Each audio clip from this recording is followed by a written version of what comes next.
अच्छा जी, अस्सलाम वालेकुम मेरे तमाम स्टूडेंट्स को जी। आप सबको मेरी आवाज़ क्लियर आ रही है? All of you can hear me clearly? सबको आवाज़ यस आ सर, रही है? किसी क्लियर को कोई क्वेश्चन? क्लियर आ रही है। ठीक है, ठीक, ओके, ठीक है, ठीक है।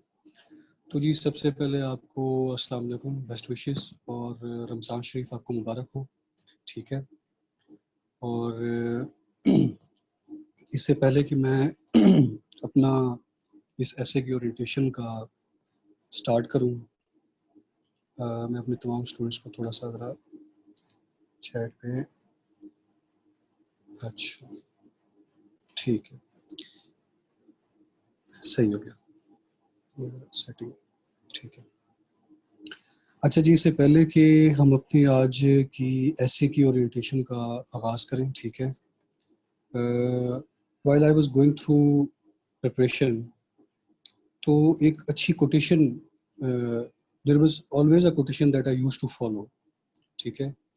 And I just want to share that quotation with you people, ठीक है।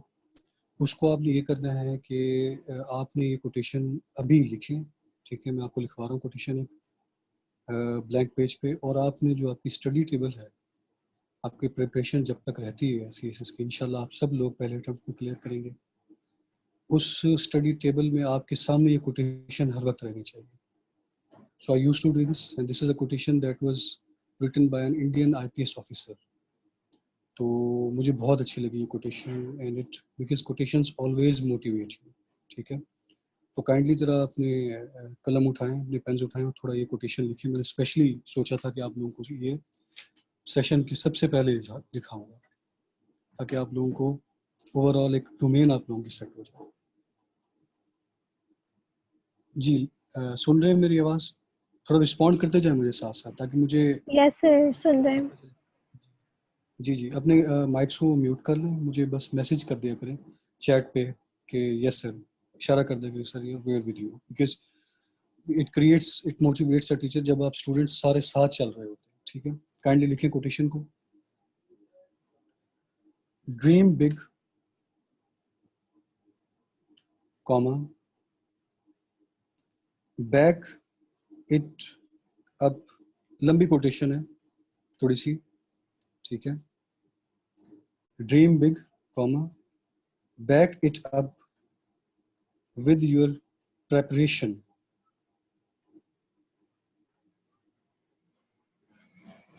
comma, hard work and determination.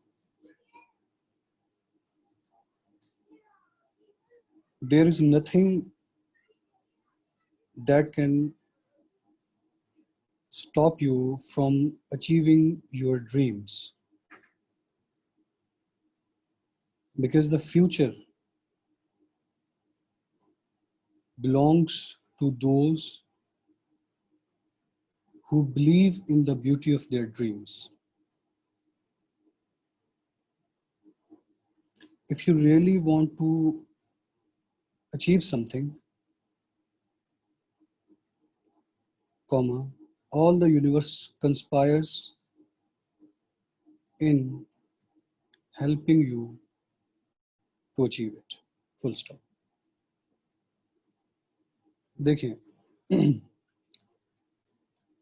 ये कोटेशन लिखवाने का पर्पस, एक बार फिर मैं सारी कोटेशन रिपीट कर रहा हूँ, मैं फिर लिख के भी आपको सेंड कर दूंगा। Dream big, comma, back it up with your preparation. बड़ा ड्रीम सोचना है आपने, और उस ड्रीम को अपनी प्रिपरेशन के साथ आपने बैक करना है, अपनी मोटिवेशन के साथ, अपने फाइट के साथ, हार्ड वर्क एंड डिटर्मिनेशन के साथ। There is nothing that can stop you from achieving your dreams.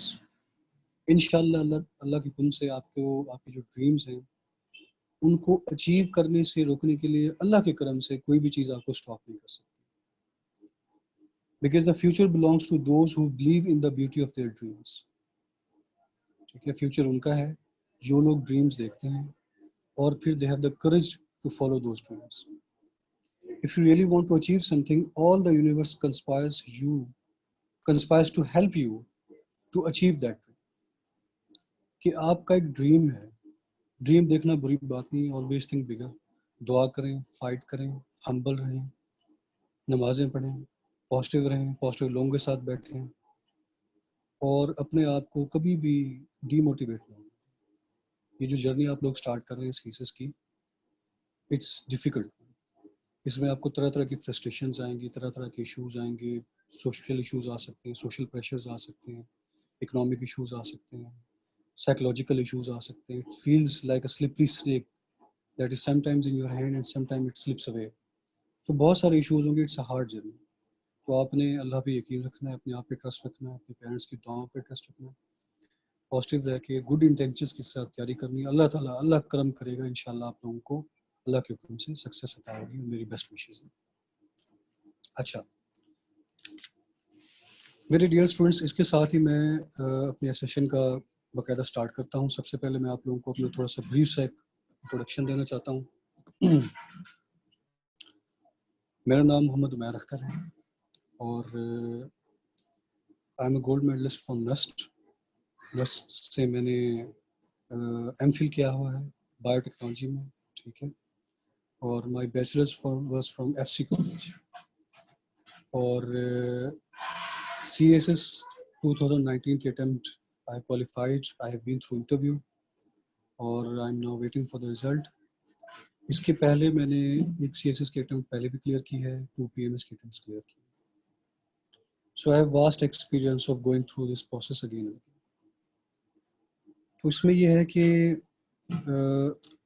Marks मेरे अल्हम्दुलिल्लाह हर अटेम्प्ट में अच्छे आते रहे, 65 to 70 की रेंज में आते रहे मेरे मार्क्स। और अल्हम्दुलिल्लाह ऐसे मेरा अल्हम्दुलिल्लाह आज तक नहीं ड्रॉप हुआ, अल्लाह का लाख लाख शुक्र है, ठीक है। इसमें यह है कि देखिए चंद चीज़ें ऐसे के बारे में, मेरा काम जो आप लोगों के साथ मैं इंटरेक्ट कर रहा हूँ ऐसे के हवाले से, क्योंकि मैंने अपने पूरे करियर में स्टूडेंट्स को ऐसे के हवाले से बहुत ज़्यादा जलील होते देखा है। एक हाइप क्रिएट की हुई है, एक CSS में भी और एक ओवरऑल एक सिस्टम के अंदर कि ऐसे is a very difficult paper. It is very important. There is no doubt about this. It's the heart of the CSS. But एक impression ये भी है कि it's very difficult. It is difficult, but it's not that much difficult. मेरा काम ये है कि मैं आपको चीज़ों को आसान करके बताऊं कि मैंने जो टेक्निक्स अप्लाई की हैं प्रिपरेशन के दौरान, वो टेक्निक्स आपसे डिस्कस करूं, ठीक है। और ऐसे को आपने हवा नहीं बनाना। आप में जंग लड़नी है, जंग के लिए जज्बा जरूरी है, लेकिन जज्बात में आगे जंग नहीं लड़ी जाती।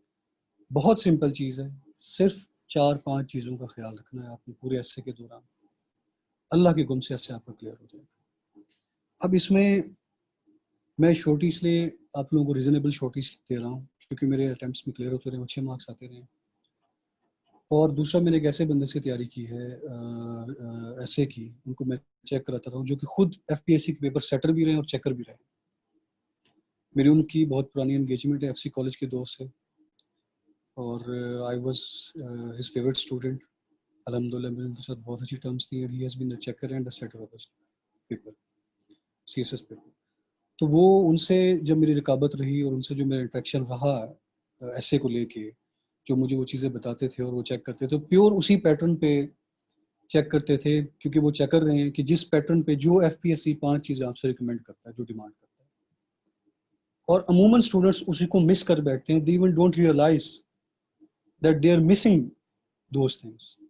5 चीज़ें हैं टेक्निकली तौर पे, आपने वो पूरी करनी है, अल्लाह के हुक्म से ऐसे क्लियर हो। अब ऐसे फेल नहीं होगा आपका। तो उसमें उनसे मेरा वास्ट एक्सपीरियंस है, ठीक है। तो बार बार जब मैं उनको ऐसे चेक कराए अपने, तो मेरे माइंड में एक स्केच बैठ गया ऐसे का कि ऐसे को ऐसे लेके चलना है हर बार, और हर बार उसी पैरामीटर्स पे लेके चलना है, तो आपका ऐसे फेल नहीं होता। आपको अल्हम्दुलिल्लाह 65 to 70 तक आपके मार्क्स आ जाते हैं। ठीक हो गया।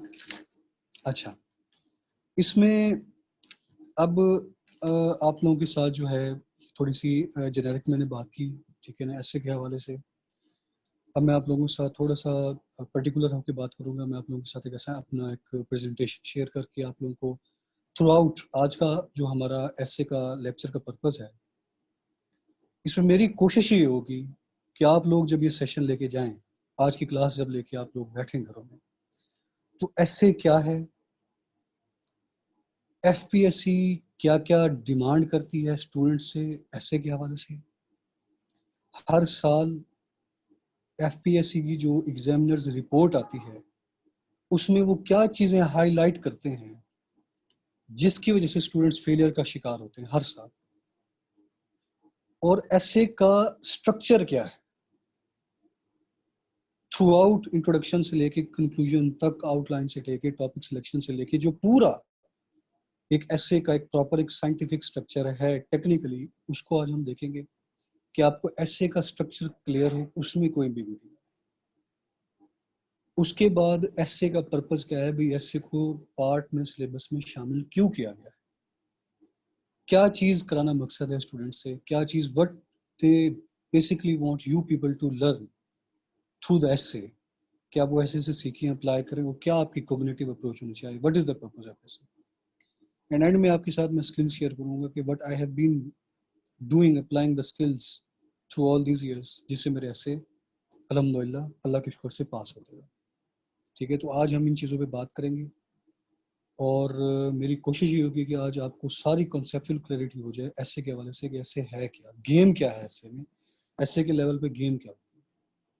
परेशान नहीं होना पूरे लेक्चर में, कोई भी सवाल हो आपने मुझसे काइंडली मैसेज करके पूछना है, माइक्रोफोन्स ऑफ रखिएगा, डिस्टॉर्शंस होती हैं लेक्चर में, डिस्टर्बेंस होती है, पूरी आपने तवज्जो के साथ सुनना है तो ठीक है। और अभी तक आपने जो भी ऐसे जहाँ से भी पढ़ा है, जो भी चीज़ें आपने ऐसे के हवाले से सीखी है, आप उसको थोड़ी देर के लिए आने वाले लेक्चर में जरा साइड पे रख के बैठ जाए। First thing is unlearn the things, then learn the things from you. पूरी तवज्जो के साथ, तसल्ली के साथ बैठ के आज मेरा लेक्चर सुनो। जितना आप लोग मेरा लेक्चर इंटरेस्ट के साथ सुनेंगे उतना मैं मोटिवेट होता हूँ और उतना फिर मेरी प्रोडक्टिविटी हमेशा इनहेंस होती है। स्टूडेंट्स फील हो कि स्टूडेंट्स मेरे से कुछ सीख। ठीक है जी, यहाँ तक आप लोगों को चीज़ क्लियर है, कोई क्वेश्चन है? क्योंकि अब हम शेयर करके आप लोगों के साथ मैसेज को थ्रू आउट अंडरस्टैंड कराने लगूंगा।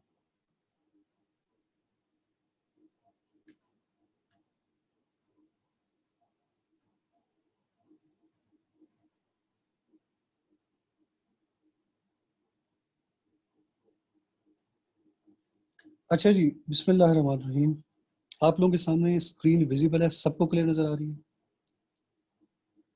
Kindly message me, there is no communication issue. ठीक है, ओके, ठीक है जी। अच्छा जी, देखिए ऐसे के हवाले से जो हम बात करने लगे हैं आज, ठीक है, एक सेकंड में थोड़ी सी ज़रा सेटिंग कर लूँ मोबाइल की। ठीक है, इसमें CSS और PMS दोनों की ऐसे की टेक्निक को आज हम अंडरस्टैंड करेंगे। CSS और PMS की जो दोनों की टेक्निक्स होती है वो दोनों की सेम होती है, उसमें जस्ट लेंथ का, ठीक है। अच्छा, आज की ओरिएंटेशन की क्लास में जो जिस चीज़ पे हम बात करेंगे, what is essay, the purpose of the essay, demand of the FPSC examiner from the essay, FPSC का एग्जामिनर क्या क्या डिमांड्स करता है, how I manage to pass my PMS and CSS essay with good marks. So end में मैं आप लोगों से अपनी स्किल्स थोड़ी सी शेयर करूँगा। अच्छा, सबसे पहली बात जी देखिए, व्हाट इज ऐसे। ऐसे का आप लोगों को पता है कि 100 मार्क्स का एक पेपर होता है। इसमें आपके पासिंग मार्क्स 40 हैं, पहले 33 थे, 2016 के बाद ये मार्क्स 40 हो गए, ठीक है। और 40 मार्क्स लेना बड़ा मुश्किल काम बन जाता है बाज़ औक़ात ऐसे के पेपर में। बड़ी दुनिया है, बड़ी बड़ी टॉप चीज़ें इस दुनिया में फिर रही हैं, 800 नंबर होते हैं, 750 नंबर होते हैं, लेकिन ऐसे में एक आध नंबर से ड्रॉप हो जाते हैं, 38 पे ड्रॉप हुए, 39 पे ड्रॉप हो गए।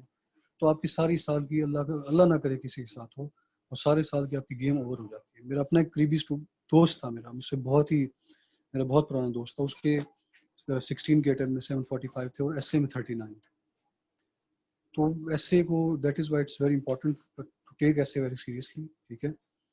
इसमें कि 40 नंबर आपने लेने होते हैं और 40 वाला पास कंसिडर होता है। आपके सामने जब ऐसे का पेपर आता है तो उसमें 8 टॉपिक्स होते हैं, उस 8 में से आपने एक सिलेक्ट करना है, ठीक है।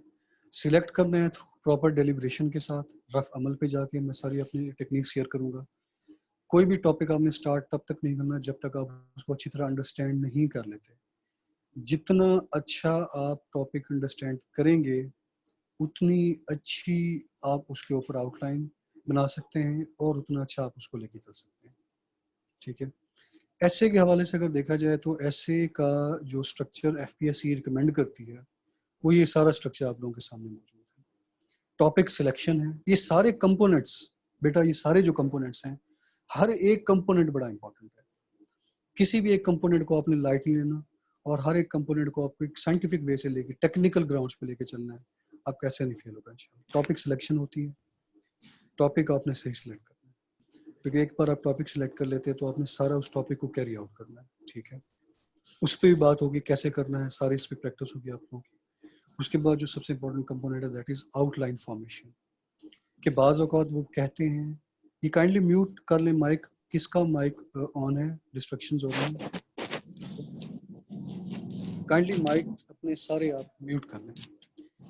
टॉपिक सिलेक्शन के बाद आपकी बारी आती है आउटलाइन फॉर्मेशन की। ठीक है, आउटलाइन आपने बनानी है उसके ऊपर। उसके बाद आपकी बारी आती है इंट्रोडक्टरी पैराग्राफ की, उसके बाद बॉडी पैराग्राफ्स और कंक्लूजन। ये सारे कंपोनेंट्स अभी हम थोड़ा सा वन बाय वन देखते हैं। थोड़ा सा आज हम इनमें जेनेरिकली बात करेंगे कि टॉपिक सिलेक्शन से कंक्लूजन तक क्या क्या चीज़ें। ठीक है, अभी आपको ओवरव्यू दे रहा हूँ। तो ये सारे कंपोनेंट्स हैं आपके ऐसे के, ये सारे कंपोनेंट्स आपके पूरे होने चाहिए। अच्छा जी,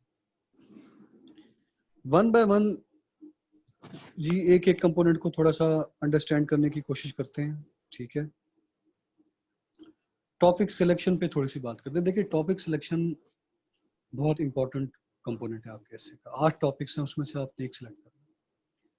टॉपिक सिलेक्शन एक मतलब है कि अगर आप खुदा ना खास्ता ऐसा टॉपिक सिलेक्ट कर बैठते हैं कंफ्यूजन में, जल्दबाजी में, जिस पे you don't know inside out, you don't have the ideology, don't know it thoroughly, तो आप उसको लेके नहीं चल सकते। तो टॉपिक सिलेक्शन बड़ा इंपॉर्टेंट है। एक बार आपने टॉपिक सही सिलेक्ट कर लिया, आपका ऐसे पासिंग जोन में चला जाता है। क्योंकि ये इंपॉर्टेंट इसलिए क्योंकि आपने पूरे टॉपिक, पूरे ऐसे में उसी एक टॉपिक को लेके चलना है, जिसपे आपकी आपका आधा, आपका जो अगले 3 घंटे होंगे, आपकी दुनिया वही टॉपिक है, आपकी सारी सोच का महवर वही टॉपिक है। आपने इधर उधर कुछ नहीं सोचना, उसी टॉपिक पे रहना। So that is why it's very important. Topic selection में मेरी तरफ से आप लोगों को जो टिप है आपने वो हमेशा याद रखनी है कि try to avoid too much common topic, because every person writes on that. It makes difficult to create difference. आपने कोशिश ये करनी है कि जो बहुत ही कॉमन टॉपिक है, आपने उस कॉमन टॉपिक को नहीं उठाना। गुड गवर्नेंस पे हो गया, वुमेन एम्पावरमेंट पे हो गया, एनर्जी क्राइसिस पे हो गया, जो कि डेमोक्रेसी पे हो गया, बहुत कॉमन टॉपिक्स हैं। हर बंदा पढ़ते साथ ही इस टॉपिक को उठाने की कोशिश करता है, क्योंकि उनको लगता है कि हमने पढ़ा हुआ इधर उधर कहीं, तो हम इसको डील कर सकते हैं। और मैं आपको बता दूं, ये बड़े मुश्किल टॉपिक्स होते हैं। टॉपिक जितना सिंपल नजर आ रहा होता है ना, उतना वो डेंजरस होता है। 19 में अभी जब मैं अपेयर हुआ तो मैंने टॉपिक जो सिलेक्ट किया था वो था एक्सपेंडिंग आईटी, अ कर्स और ब्लेसिंग। मैंने इस पे सॉल्व किया था। इस पे क्लासरूम वाला भी टॉपिक था, इस पे एजुकेशन वाले भी टॉपिक्स थे, तो दोज वर वेरी कॉमन। इसी अटेम्प्ट में एक टॉपिक था art for piece. Art for piece जो है ये बड़ा ही सिंपल टॉपिक देखने में लगता है। 3 वर्ड्स हैं, आर्ट फॉर पीस। लेकिन ये 3 वर्ड्स, अब इसमें पूछा क्या जा रहा है कि पीस का आर्ट क्या है, या आर्ट जरूरी है पीस के लिए। तो ये दो साइड पे मूव कर, so that is why this topic is very dangerous.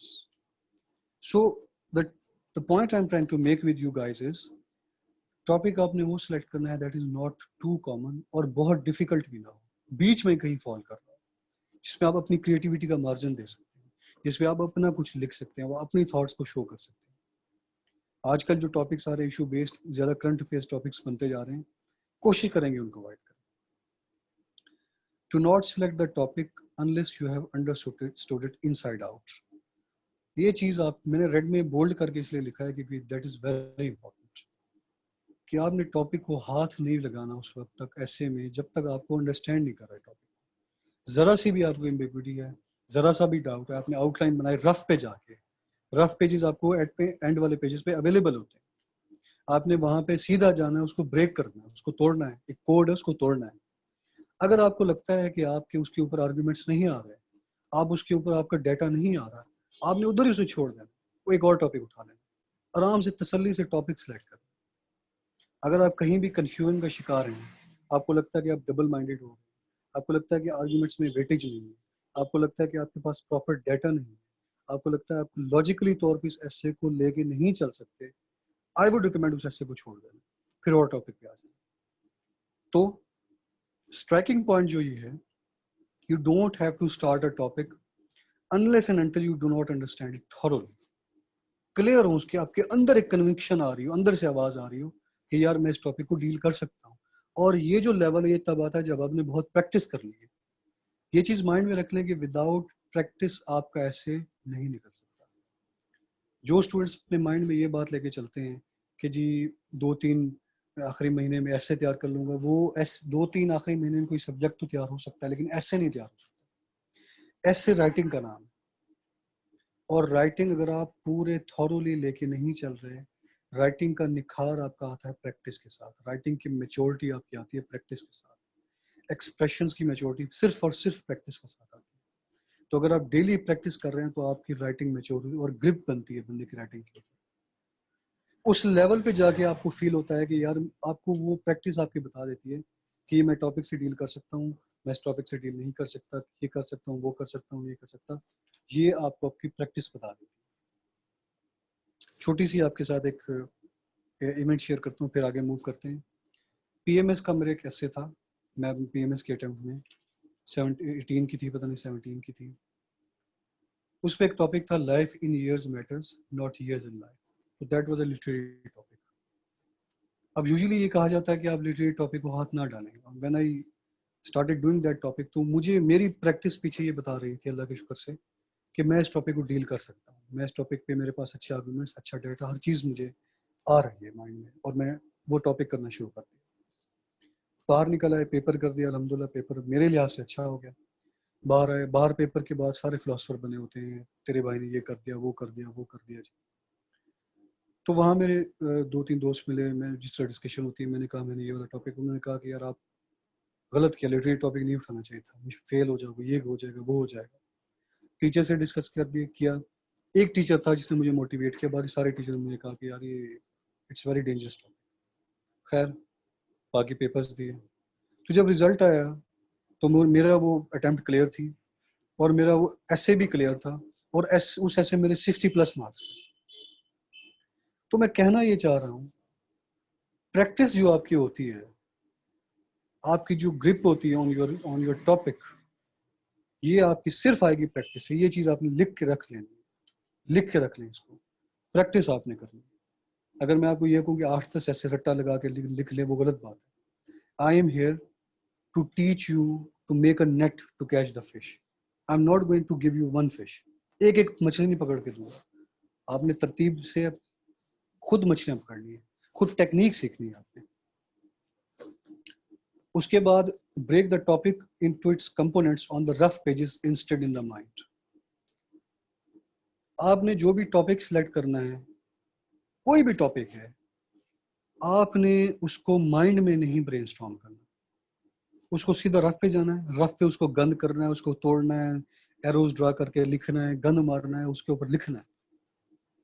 वो नहीं आ रहा है, एक और टॉपिक उठा रहे हैं, वो समझ नहीं आ रहा है, एक और टॉपिक उठा रहे हैं। किसी भी टॉपिक पे माइंड में ना ब्रेनस्टॉर्म करें, क्योंकि उस वक्त आपकी माइंड में बहुत सी चीजें चल रही होती है। एक एग्जाम का प्रेशर होता है, एक हवा बना हुआ उसका प्रेशर होता है, उसके बाद एक पूरे साल की तैयारी और आपका पहला पेपर है, वो प्रेशर होता है। कुछ लोग रातों को सो भी नहीं पाते, आपकी नींद पूरी है नहीं है, लोग आ रहे हैं एग्जामिनेशन में, कभी लाइट चली गई, कभी शोर है, कभी क्या। तो बहुत सारे, कभी आपका एक एग्जामिनेशन जो रूम्स है पाकिस्तान के, मेरा जो रूम था ना, वो वहां पे था जहाँ पे ट्रैफिक बहुत ज्यादा फ्लो कर रही थी और बहुत शोर हुआ करता था। बिल्कुल मेरा ये जो अपना गंगा, अपना ये जो है ना कायद-ए-आज़म लाइब्रेरी के जो जिनाह गार्डन के सामने जो कैंपस है, वहां पे जो बाहर वाला कमरा है जहाँ पे ट्रैफिक की शोर बहुत ज्यादा आती है, तो वो भी चीजें आपने डील करनी है। ठीक है, तो उस वक्त आपने अपने माइंड पे ज्यादा प्रेशर नहीं डालना, तो माइंड को रिलैक्स रखना है, अपने फ्लो ऑफ थॉट्स को आपने नहीं रोकना, उसको अपने। तो उसका बेहतरीन तरीका ये है कि माइंड में ना सोचें, पेपर पे लिखें, पेपर पे लिखें। ठीक है जी, ये सारे पॉइंट्स क्लियर हो गए, थोड़ा सा आगे मूव करते हैं। आउटलाइन फॉर्मेशन पे थोड़ी सी बात करते हैं। यहाँ तक कोई सवाल है, मैं इसे करें? काइंडली मुझे इशारा दें कि आप लोग मेरे साथ चल रहे हैं, सो नहीं गया, बिल्कुल इंटरेस्ट से आपने लेक्चर लिया। ठीक है जी, अब थोड़ा सा आउटलाइन पे को हम बात करते हैं। ठीक है, अच्छा थोड़ी सी वैसे आपको बात बता दूं कि मतलब है कि आपका जो एसए का पेपर होता है, आपने उस पेपर में नींद अपनी पूरी करनी है। ठीक है, आपके हर पेपर में आपने नींद पूरी करनी है। कोर्स आपका रिवीजन होने वाला रहता रह जाए, नींद पे कॉम्प्रोमाइज नहीं करना। पहले पहले बता रहा हूँ, जो जो बताने बातें बता रहा हूँ लिखते जाएं जिस तरह मेरे माइंड में आती जा रही है। ठीक है, अपना एक्सपीरियंस शेयर कर रहा हूँ, क्योंकि 3 घंटे और 6 घंटे आपने लिखना होता है। उसमें अगर आपका रेस्ट पूरा नहीं है, आपका माइंड नहीं शार्प काम कर रहा होता और आपने सारे उधर बैठ के एनालिसिस देने होते हैं, तो आप आराम से तसल्ली से सोएं, अल्लाह का नाम लेके। आपकी पूरे साल की तैयारी होती है। और सुबह उठें, चाय लें, कॉफ़ी लें, पेपर में जब एग्जाम में जाएं तो आपके पास एलिमेंट्स होने चाहिए, आपका अपना पानी होना चाहिए, और आपके पास ये टॉफियाँ वगैरह चॉकलेट्स वगैरह होनी चाहिए। आप खाते रहें थोड़ी थोड़ी देर बाद, ताकि आपका एनर्जी लेवल मेंटेन। अच्छा जी, आउटलाइन पे थोड़ी सी बात करते हैं, आउटलाइन फॉर्मेशन पे। ठीक है, आउटलाइन जो है ये बहुत इंपॉर्टेंट टॉपिक है आपका ऐसे का। आउटलाइन आपको इंट्रोड्यूस कराती है आपके एग्जामिनर के साथ। जब आप किसी एक टॉपिक पे आउटलाइन लिखते हैं तो उस वक्त आपकी जो टॉपिक की अंडरस्टैंडिंग है, जो आपका उस टॉपिक को अंडरस्टैंड करने की योर कॉग्निटिव लेवल है, और उस टॉपिक पे आपकी जो ग्रिप है, वो चीज़ नज़र आ रही होती है आपकी आउटलाइन से। Outline gives the clear glimpse of your एसे, कि भाई ये ऐसे है, मैंने इस टॉपिक को इतना डीपली, इतना कॉम्प्रिहेंसिवली अंडरस्टैंड किया है, वो आपकी आउटलाइन से अंडरस्टैंडिंग हो रही है। और अगर आपकी आउटलाइन ठीक है, रेलेवेंट है, क्लियर है, टू द पॉइंट है और लॉजिकल है, और वो आपने जो स्टांस लिया है वो उस टॉपिक को बिल्कुल एक्सप्लेन कर रही है, बिल्कुल उसके मुताबिक है, तो उस एग्जामिनर की इंक्लिनेशन इंक्रीज हो जाती है आपको पास करने के लिए। उसका माइंड एक रफ सा माइंड बनने लग जाता है कि इस स्टूडेंट को पास करना है या फेल करना है। आपका जो ऐसे का पेपर है 2 से ढाई मिनट में चेक होता है। बहुत सारे उसके पास पेपर्स होते हैं। ठीक है, वो एक एक बच्चे का आराम से बैठ के, उसके पास नहीं टाइम है कि आराम से तसल्ली से बैठ के वो आधा आधा घंटा एक पेपर चेक करे, ऐसा नहीं करता। 2 ढाई मिनट में पेपर चेक होता है। ठीक है, आउटलाइन पढ़ी जाती है, इंट्रो पढ़ा जाता है, बॉडी पैराग्राफ में से वो स्किमिंग करता है और कंक्लूजन पढ़ता है। पूरे आपके ऐसा ऐसे का पता चल जाता है कि बंदे का ऐसे पास होने वाला या फेल होने। मैंने अभी तक कोई 60 पेपर्स चेक किए ऐसे, उसमें मेरा अभी जो एक्सपीरियंस हुआ है लिमिटेड, आपकी outline is not like an abstract. Outline जो है उस पर बात करते हैं। अभी अभी अभी आप जरा अपने सवालों को थोड़ा जरा लेक्चर के एंड में से सवाल कीजिएगा। अब मैं जरा फ्लो के साथ चल रहा हूँ, तो जो जो चीजें बता रहा हूँ अभी आप उसको लिखते जाए। तो आउटलाइन में आपने रेलिवेंट रहना है। ठीक है, और 2 से ढाई मिनट में आपका पेपर चेक होगा। मैंने 60 पेपर चेक किए, यकीन करें आउटलाइन पढ़ के और पहले 2-3 पैराग्राफ पढ़ के क्लियर आइडिया हो जाता है कि यार इसका ऐसे पास करूं या ना करूं। बस आगे पढ़ने की जरूरत नहीं, वो स्किमिंग होती है पेपर में। सो आपने अपने जो कार्ड्स हैं, आपके अपने जो हर आपका पत्ता है, you have to play your every card with very logical way. आपने अपने तरीके से अपने कार्ड्स प्ले करने एग्जामिनर के सामने, और हर पॉइंट पे उसको कन्विंस करते जाना कि यार मैंने ऐसे ठीक लिखा है, मैंने इंग्लिश के साथ इंसाफ किया है, मेरा ऐसे काइंडली पास करना, और वो आप कैसे पास हो जाए। ये चीजें माइंड में रख के आपने बैठना कि आउटलाइन ठीक है, कॉम्प्रिहेंसिव होनी चाहिए आपकी आउटलाइन, और वो हर डोमेन को थोड़ा सा टच करें। आउटलाइन कोशिश करेंगे कॉम्प्रिहेंसिव, उसमें आपकी इन क्लैरिटी नजर आए कि यार बच्चे ने टॉपिक को अंडरस्टैंड कर लिया, इसका कॉग्निटिव लेवल है। ठीक है, और डोमेन सेट कर लें उसको, पर्सनल लेवल पे, प्रोफेशनल लेवल पे, सोशल पे, नेशनल पे, ग्लोबल पे, रीजनल पे डिस्कस करें, उसके डोमेन्स बनाएं, उसके एग्जांपल्स पुट करें, रिलीजन्स में उसको डिस्कस करें, फिलोसफर्स के पॉइंट ऑफ व्यू से उसको डिस्कस करें। ठीक है, तो उसको कॉम्प्रिहेंसिव थोड़ा सा बनाएं ताकि पहले ही इंप्रेशन उसका क्रिएट हो जाएगा, यार बच्चे को मैंने पास करना। खेलें, try to play with the psyche of the examiner.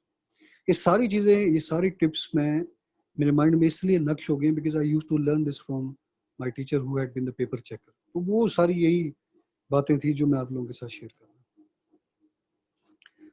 Stance जो आपका होता है वो आपकी आउटलाइन में क्लियर होना चाहिए। ये चीज आप, ये वाला पॉइंट बहुत इंपॉर्टेंट है। स्टांस स्टांस अक्सर लोग क्लियर नहीं लिखते, भाई समझ ही नहीं लग रही होती यार आपका, आपके एसे में आप बात क्या करना चाह रहे हैं। उसने अगर पूछा एक्सपेंडिंग आईटी कर्ज है या ब्लेसिंग है, इस पे आपका क्या स्टांस है। उसने आपसे पूछा है यूनाइटेड नेशंस फेलियर है या सक्सेस है, डेमोक्रेसी पाकिस्तान में अच्छी चल रही है कि नहीं चल रही। यार आपका इस पे स्टांस क्या है, स्टांस आपका क्लियर होना चाहिए। स्टांस कभी गलत सही नहीं होता, आपका स्टांस अपना होता है और आपने अपने स्टांस को with the logical arguments back करना होता है। कोई भी स्टांस गलत नहीं होता अनलेस एंड अनटिल आप उसको प्रूव नहीं कर पाते। स्टांस आपने ले लिया, उसको प्रूव आप नहीं कर पाए, फिर आपका फेलियर होता है। तो आपके पूरे एसे के दौरान शुरू से लेके एंड तक ए टू जी आपका आउटलाइन जो हो, उसमें आपका स्टांस क्लियर नजर आ रहा हो कि यार आपने एक स्टांस लिया है, ठीक है, और आप उसको क्लियर लेके चल रहे हैं। कैसे बनाना है आउटलाइन, कैसे बनानी है, इस पर डिटेल में बात होगी आने वाले लेक्चर्स में। हर एक कंपोनेंट पे डिटेल पे बात होगी, उसकी आपकी प्रैक्टिस होगी, आपने वो चेक कराना है। आपकी प्रैक्टिस इस सेशन में थोड़ी ज्यादा होगी, ठीक है, क्योंकि प्रैक्टिस के बगैर ऐसे निकल नहीं सकता।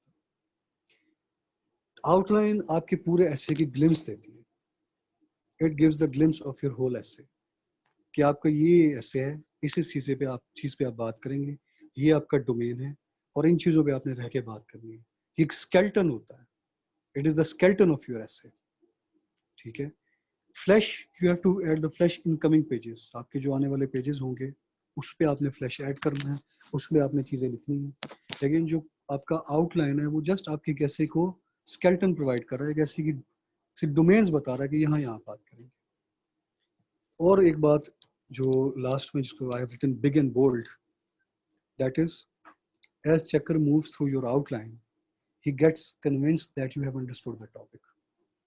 ये आपने माइंड में रख के आउटलाइन बनानी है कि आप क्या आउटलाइन में से वो नीचे जैसे जैसे गुजरता जा रहा है उसका माइंड बढ़ता जा रहा है कि यार आपने टॉपिक समझ लिया। यकीन जाने इस एक पॉइंट पे अगर आपकी आउटलाइन रेलिवेंट है, वो माइंड बना लेता है फिर आपको पास करने का, और आगे वो फिर पास कर भी देता है आपको, अगर आने वाले पैराग्राफ्स में आपके टेक्निकल इश्यूज नहीं है जो भी हम डिस्कस करने वाले हैं आगे। ठीक है जी। अच्छा, आउटलाइन पे हमने थोड़ी सी बात की, इसको मजीद भी प्रैक्टिस करेंगे आने वाले क्लासेस में।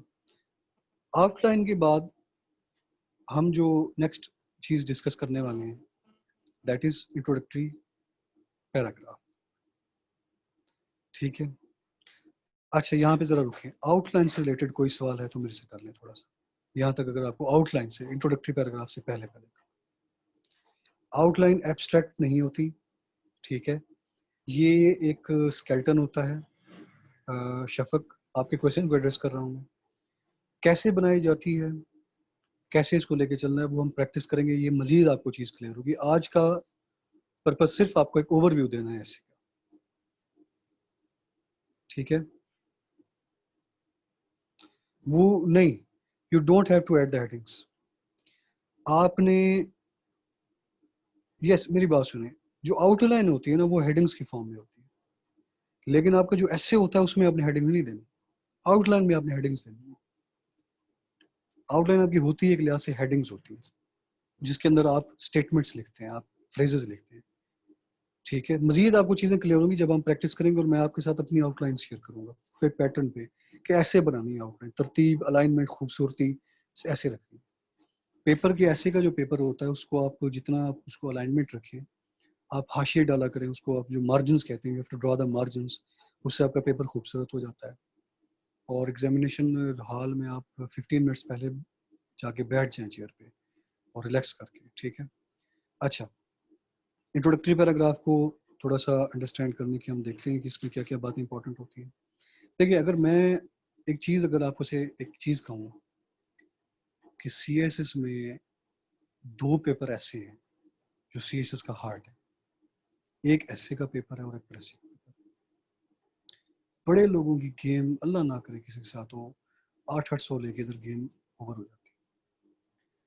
सो ऐसे is the heart of the CSS। और अगर मैं इसमें मजीद डीप जाऊँ एसे में जो इंट्रोडक्टरी पैराग्राफ होता है, this is the heart of your एसे, बहुत इंपॉर्टेंट होता है। ये आपका पहला इंप्रेशन आपकी राइटिंग का क्रिएट कर रहा होता है, आपका इंट्रोडक्टरी पैराग्राफ। इधर कोई गड़बड़ हुई, आपका सारा इंप्रेशन डाउन चला जाता है। ये आपने एरर फ्री बनाना। It is very important aspect, because क्योंकि it creates the first impression of your writing on the reader, आपका जो चेकर है। आपकी आउटलाइन ठीक है, आपका इंट्रोडक्टरी पैराग्राफ बिल्कुल ठीक है, कोई मिस्टेक नहीं। मैं कहता हूँ वो आप 60% माइंड बना चुका है आपका पेपर पास करने का, अनलेस के आगे आप कोई चवल नहीं मारते, अनलेस आगे आप कोई बड़ी ब्लंडर नहीं करते। So first impression is the last impression. Introductory paragraph पे कोई कंप्रोमाइज नहीं। मैंने कभी भी अपना इंट्रोडक्टरी पैराग्राफ पहली गो में नहीं लिखा। बाहर रफ अमल पे जाके इंट्रोडक्टरी पैराग्राफ लिखा तसल्ली के साथ, चाहे उस पर 10 मिनट 15 मिनट लग जाए। उसको बार बार रीड किया, उसके अंदर कोई मिस्टेक नहीं है, सब कुछ क्लियर है, लॉजिक है, सेंस है, क्लैरिटी है। उसको फिर खूबसूरत करके तसल्ली से फ्रंट पेज पे लिखा, आउटलाइन बना ली, इंट्रो लिख लिया। 1 घंटा भी इस पे लग गया, फिर भी गेम आपके हाथ में। आप 2 घंटे में अपना पूरा ऐसे लिख सकते हैं, provided that you have the speed, and speed will come only through practice. ठीक है। Makes the mind of the examiner to pass और फेल द ऐसे। क्लियरली आपको बात बता रहा हूं, कई ऐसे हैं जो बंगेर साहब फेल कर दिया करते थे। भाई क्या आपका इंट्रो ही गलत है, फेंक देते पेपर, यार आगे पढ़ने की जरूरत ही नहीं। भाई जब इंट्रो ही आपने नहीं लिखा, सही इररेलेवेंट हो गए हैं, मुझे नीड ही नहीं है, मैं 40,000 बच्चा बैठा है, मैंने उसका पेपर चेक करना, गया आपका पेपर। और ये मैं कोई आपसे एम्बिशियस बात नहीं कर रहा हूँ। बड़े बड़े जो टॉपर्स हैं, जो कि एसए के मतलब है कि अच्छे नंबर लेने वाले लोग हैं, उनके पूरे एसए में कोई मिस्टेक नहीं होती, इतनी परफेक्शन तक लोग लिखते हैं, और इंट्रो बहुत अच्छा होता है। तो आई am not saying ambitious, that is realistic, और पीपल डू दिस, और आपने भी करना है इंशाल्लाह विद प्रैक्टिस। अच्छा, इसमें जो मैंने आगे बिगिन बोल्ड लिखा हुआ रैक में, सीएसएस में एसए सीएसएस का हार्ड है, और इंट्रोडक्टरी पैराग्राफ एसए का हार्ड है, और जो थीसिस स्टेटमेंट है ये इंट्रोडक्टरी पैराग्राफ का हार्ड है। ये बहुत इंपॉर्टेंट एस्पेक्ट है। यहाँ पे सारी आपकी ऐसी गेम हो रही है कि ये जो थीसिस स्टेटमेंट है, ये समझेंगे पल्सिंग बीट है आपकी इंट्रोडक्टरी पैराग्राफ की, बीटिंग पल्स है। ये मेन चीज है आपका, जो हार्ट के अंदर के जो बिल्कुल वॉल्स होते हैं ना, ये वो चीज है जो बंद होते हैं और खुलते हैं और ब्लड की सप्लाई होती है। थीसिस स्टेटमेंट क्या है, इसको आगे आगे हम चल के देखते हैं। बहुत सारे स्टूडेंट्स थीसिस स्टेटमेंट नहीं लिखते हैं, गलत लिख बैठते हैं। थीसिस स्टेटमेंट आपका पूरा एक एरिया ऑफ डिस्कशन सेट करती है, आपका पूरा ग्लिम्स देती है इससे का, और ये बहुत इंपॉर्टेंट कंपोनेंट है। इसके अंदर कोई पूरे आपके इंट्रोडक्शन के अंदर कोई थीसिस स्टेटमेंट को अभी हम आगे जाके देखते हैं, जब हम थोड़े सा आगे अभी जाएंगे ना पैरा इसके अंदर आने अभी कंपोनेंट्स में, तो इसको हम देखते हैं। आपके पूरे इंट्रोडक्टरी पैराग्राफ में मिस्टेक्स नहीं होनी चाहिए, पंक्चुएशन की, ग्रामर की, पंक्चुएशन की, लॉजिक की, सेंस की, कोई मिस्टेक नहीं। यूं समझ लें कि आपका इंट्रोडक्टरी पैराग्राफ आपका ऐसे आपका सीएसएस है पूरा, कोई मिस्टेक ना हो इसके अंदर। थोड़ा सा इसको मजीद हम अंडरस्टैंड करने की कोशिश करते हैं। अच्छा, अगर मैं आप लोगों के साथ components of introductory paragraph share करूं, टेक्निकली तौर पे ये वो कंपोनेंट्स हैं जो कि एफपीएससी डिमांड करती है, एफपीएससी रिकमेंड करती है कि ये सारे कंपोनेंट्स टेक्निकली तौर पे आपके एसए के इंट्रोडक्शन में होने चाहिए। 4 कंपोनेंट्स होते हैं आपके, स्टार्ट होता है, इंट्रोडक्शन होता है, ट्रांजिशन स्टेटमेंट होती है, और थीसिस स्टेटमेंट होती है। ठीक है। स्टार्ट जो होता है आपका, स्टार्ट आपका या आप जेनेरिक स्टार्ट ले सकते हैं या आप कैची स्टार्ट ले सकते हैं। इन पे डिटेल में सब पे बातें होंगी कंपोनेंट्स पे सारी, हम जब लेक्चर्स को लेंगे, जो स्टूडेंट्स प्रैक्टिस करेंगे, सारी डिटेल में बातें। जेनेरिक स्टार्ट में आपने जनरल बात करनी है, you have to move from generic to the specific. For example corruption है जी, करप्शन पे ऐसे आ जाता है जी, करप्शन इन द पाकिस्तान पे ऐसे आ गया, तो आपने जेनेरिक स्टार्ट लेना है जी। करप्शन जो है वो जनरली तौर पे एक बहुत बड़ा इशू है।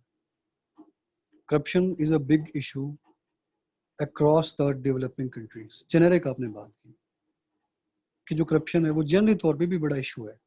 Likewise Pakistan being a developing country is also suffering from corruption. So आप जेनरिक बात करके फिर आप स्पेसिफिक की तरफ मूव किए। आपने पहले जनरल लेवल पे बात की, फिर आपने पाकिस्तान की बात की। वो you have move from generic to specific. पूछा उसने पाकिस्तान का था, पहले आपने थोड़ी जेनरिक डोमेन सेट की, फिर आपने पाकिस्तान की बात की। अगर आप कैची स्टार्ट लेते हैं, कैची स्टार्ट बेसिकली ये होता है when you add a quotation, when you add a beautiful quotation to attract the attention of your checker. For example मेरा एक पीएमएस का ऐसे था जिसमें पॉवर्टी पे था कि poverty leads to anger and frustration, इस तरह का टॉपिक था।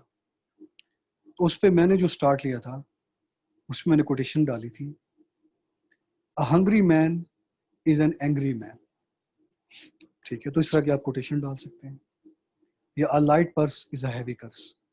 सो when you are reading too many quotations, when you have written too many, I had written almost 250 quotations. quotations को लिखा करें, I will share my quotations with you, ठीक है, उनको आप बार बार रिपीट करें। ठीक है, ये कोटेशंस आपको बहुत जगहों पे इस्तेमाल होने वाली है। आपका ना सिर्फ के करंट अपना ऐसे में, करंट अफेयर्स में, आपकी हर, आप उसकी कोटेशन लिख के आप उसको चीज को समराइज कर सकते हैं एक पैरा के अंदर, और पढ़ने वाला समझ जाता है कि आपने किस डोमेन में बात करनी। ठीक है, उसके बाद आपका आता है इंट्रोडक्शन। इंट्रोडक्शन में आप अपने टॉपिक को इंट्रोड्यूस करते हैं। दो तरह के टॉपिक्स होते हैं, या तो टॉपिक होता है जिसमें उसने सिंपली टॉपिक का पूछा होता है, या टॉपिक ऐसा होता है जिसमें उसने स्टांस का पूछा होता है। For example, democracy is improving और डिप्रूविंग, यूनाइटेड नेशंस अ फेलियर और सक्सेस। ये सारे स्टांस बेस्ड ऐसे हैं।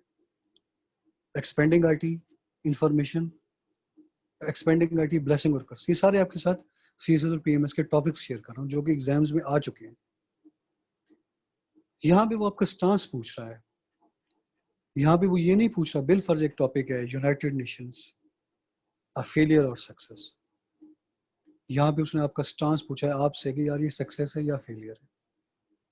उसने ये नहीं पूछा कि यूनाइटेड नेशंस को एक्सप्लेन करें। यहाँ स्टूडेंट्स मिस्टेक करते हैं, वो एक पैरा बना देगी यूनाइटेड नेशंस का, एक पैरा बना देगी यूनाइटेड नेशंस के ऑर्गन्स का, और एक पैरा बना देगी यूनाइटेड नेशंस क्या क्या है जी, ये है जी। सवाल करते हैं कराची, जवाब देते हैं लाहौर। उसने नहीं पूछा भी यूनाइटेड नेशंस क्या है, उसने पूछा यूनाइटेड नेशंस सक्सेस है या फेलियर है, ये बताना है। तो ये है स्टांस बेस्ड ऐसे जिसमें आपने स्टांस बताना है। आप अपना स्टांस इंट्रोड्यूस करेंगे, yes you consider United Nations a failure, से इट, यू डोंट एग्री, से इट, क्लियरली बताना है। ढके छुपे अल्फाज में स्टांस नहीं बताना। स्टांस हमेशा आपका क्लियर होना चाहिए, खुल के खेलना है आपने, बोल्ड होके खेलना है। भाई मेरा स्टांस ही है, मेरे पास ये आर्ग्यूमेंट्स है, ये ले जी मैं अपने आर्ग्यूमेंट्स देख के प्रूव कर रहा हूँ बात को, और वो आपको पास कर देता है। ठीक है, इंट्रोड्यूस द टॉपिक। टॉपिक आप जब इंट्रोड्यूस करना है, वो टॉपिक लाइक ग्लोबलाइजेशन पे टॉपिक आ गया है, ठीक है, लर्निंग टू लिव टुगेदर हो, या आपका टॉपिक आ गया है जी कोई ऐसा जिस पे कोई स्टांस नहीं मांग रहा, वो एक टॉपिक दे रही इस पे आपने लिखना है। ठीक है, उस तरह के टॉपिक पे आपने अपने टॉपिक को इंट्रोड्यूस करना है, स्टांस को इंट्रोड्यूस नहीं करना। ये चीजें फर्दर आपकी क्लियर होंगी जब हम आने वाले डेज में प्रैक्टिस करेंगे। अभी आप जेनेरिक एक ओवरव्यू लें इस चीज का। तो इसमें मैं एक चीज जो आपको फिर दोबारा रिपीट कर दूं, रेलिवेंट आपने रहना है कि सवाल जो पूछा गया है वो बताना है।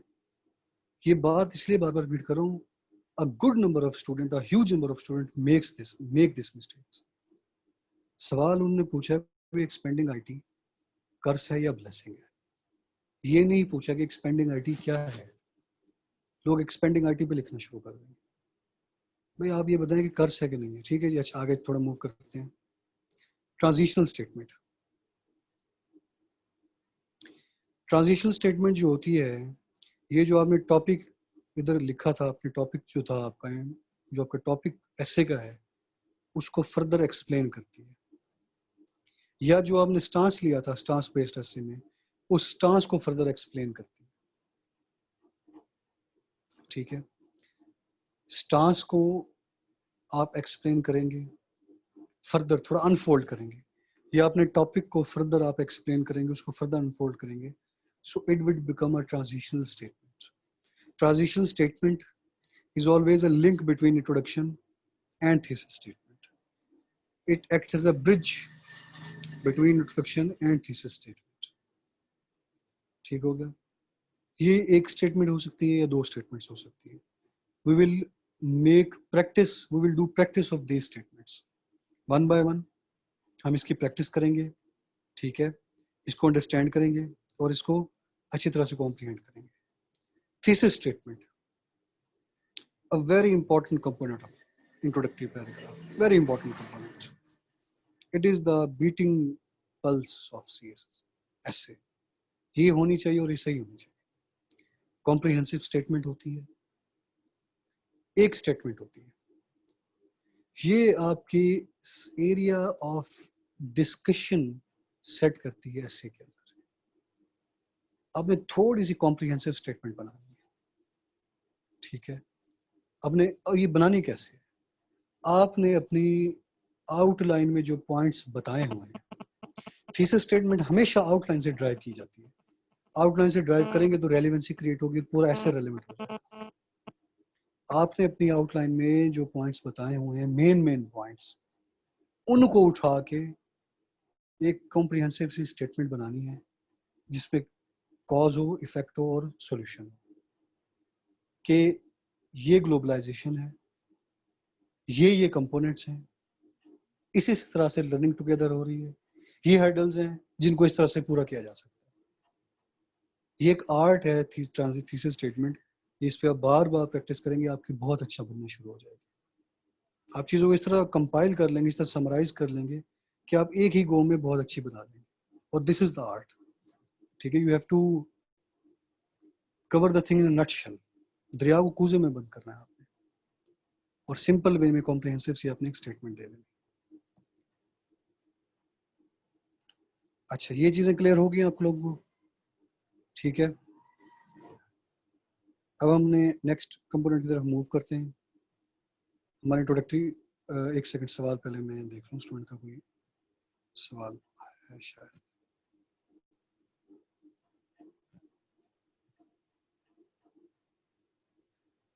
देखिए, कैन सवाल जरा मैं आपके एक दो एड्रेस कर लूं यहाँ तक आपके जो सवाल है. Can we be neutral, meaning give the both sides negative and positive when it stance? Yes, yes.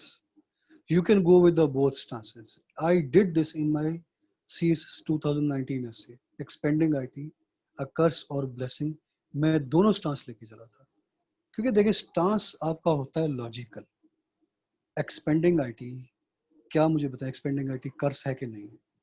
बहुत सारे कर्स हैं. साइबर क्राइम्स हो रहे हैं, साइबर बुलिंग हो रही है, ब्रीच ऑफ सेंसिटिव डेटा हो रही है, मैकेनिस्टिक माइंड्स लाइव्स हो रही हैं, लोग बहुत ज़्यादा बिजी हो रहे हैं, घर में रहते हुए बंदे घरों में बात नहीं करते, मोबाइल पे लगे हुए. तो क्या ये कर्स नहीं है? ब्लेसिंग्स में आए. ऑनलाइन लर्निंग हो रही है, ये जो अभी हम कर रहे हैं आप लोगों के साथ, ये क्या है? आईटी है तो ये हो रहा है, तो ये ब्लेसिंग है. इसके अलावा आईटी में जो है, ये आपकी जो जैसे युval नोआ हरारे अपनी 21 लेसन्स में आर्ग्यू करता है कि मेडिकल तौर पे बहुत ज़्यादा इंप्रूवमेंट्स हो रही हैं, एजुकेशन में बहुत ज़्यादा इंप्रूवमेंट्स हो रही है, डिस्टेंट लर्निंग प्रोग्राम्स हो रही हैं, इकोनॉमी में आपकी बहुत ज़्यादा, गुड गवर्नेंस में ई गवर्नेंस के जो टूल्स हैं वो इम्प्रूव हो रहे हैं आपके. तो बहुत सारे लेवल्स पे आपको ये प्रोफेशनल पर्सन हर लेवल पे आपको बेनिफिट दे रही है. So you can go with the both stances. Shafaq का क्वेश्चन एड्रेस हो गया. महम अली खान का क्वेश्चन है, one has to collect the data for the essay. How can we do it in a limited time as we have to practice the topic also?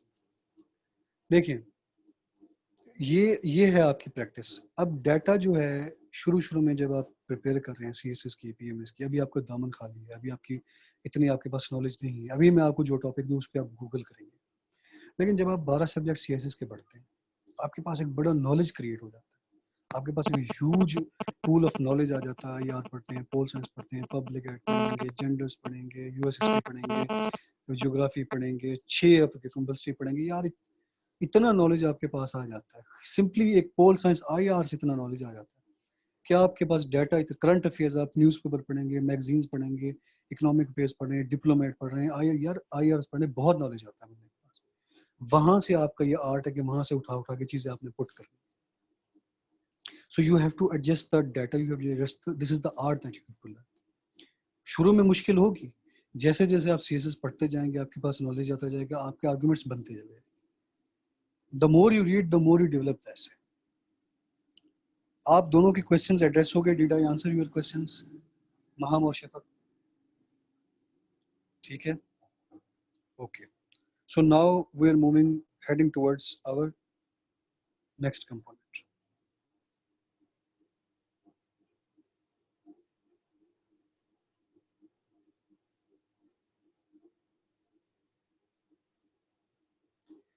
हमने introductory paragraph की तो बात की, थोड़ी सी इंट्रोडक्टरी पैराग्राफ के अंदर जो कंपोनेंट्स है उसको थोड़ा सा अंडरस्टैंड किया।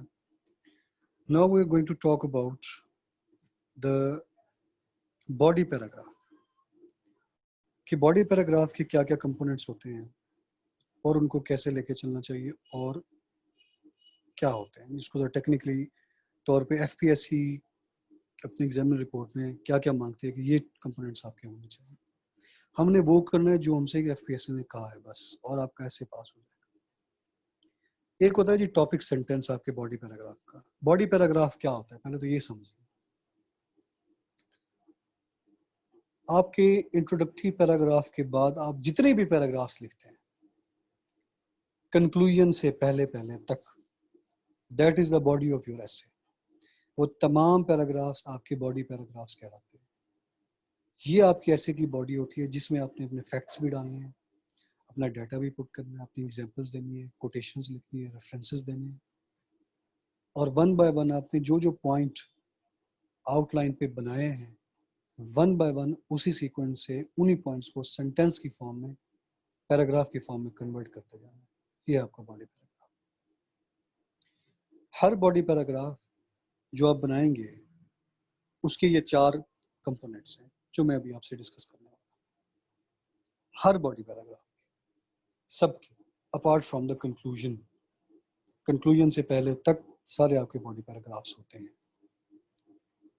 बॉडी पैराग्राफ जो आपने इंट्रोडक्टरी पैराग्राफ के बाद स्टार्ट किया वो बॉडी पैराग्राफ, उसमें सबसे पहले आपने लिखना है टॉपिक सेंटेंस।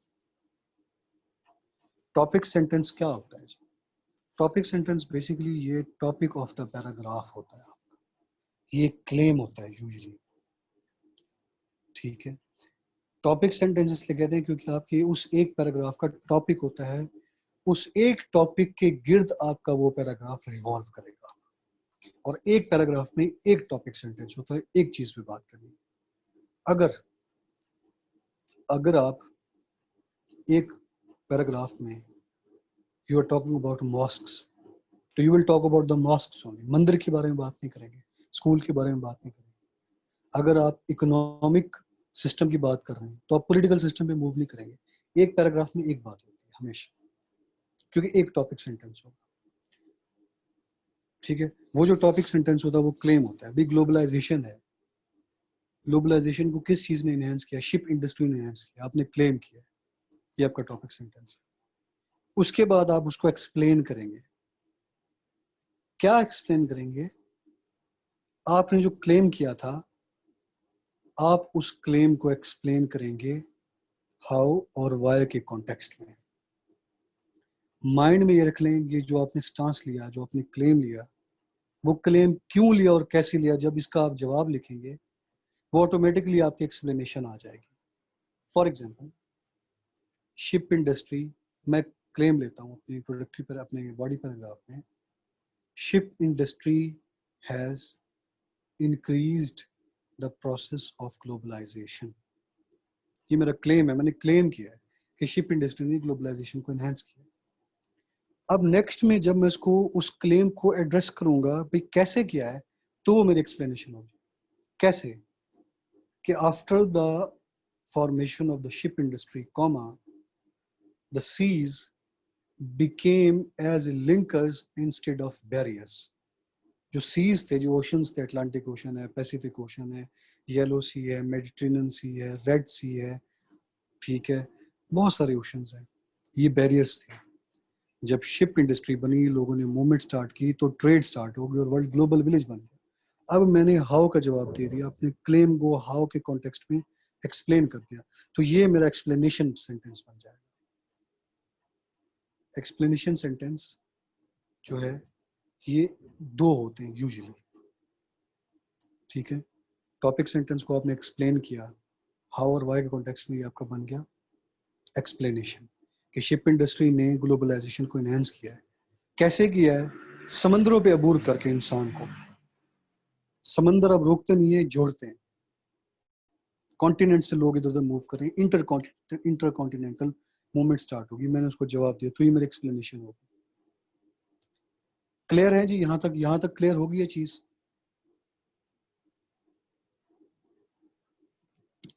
अच्छा, उसके बाद आती है बारी स्पोर्टिंग डिटेल्स की। स्टांस आपने लिया, क्लेम किया, क्लेम को आपने एक्सप्लेन किया जी क्यों ये क्लेम था, वो हो गया।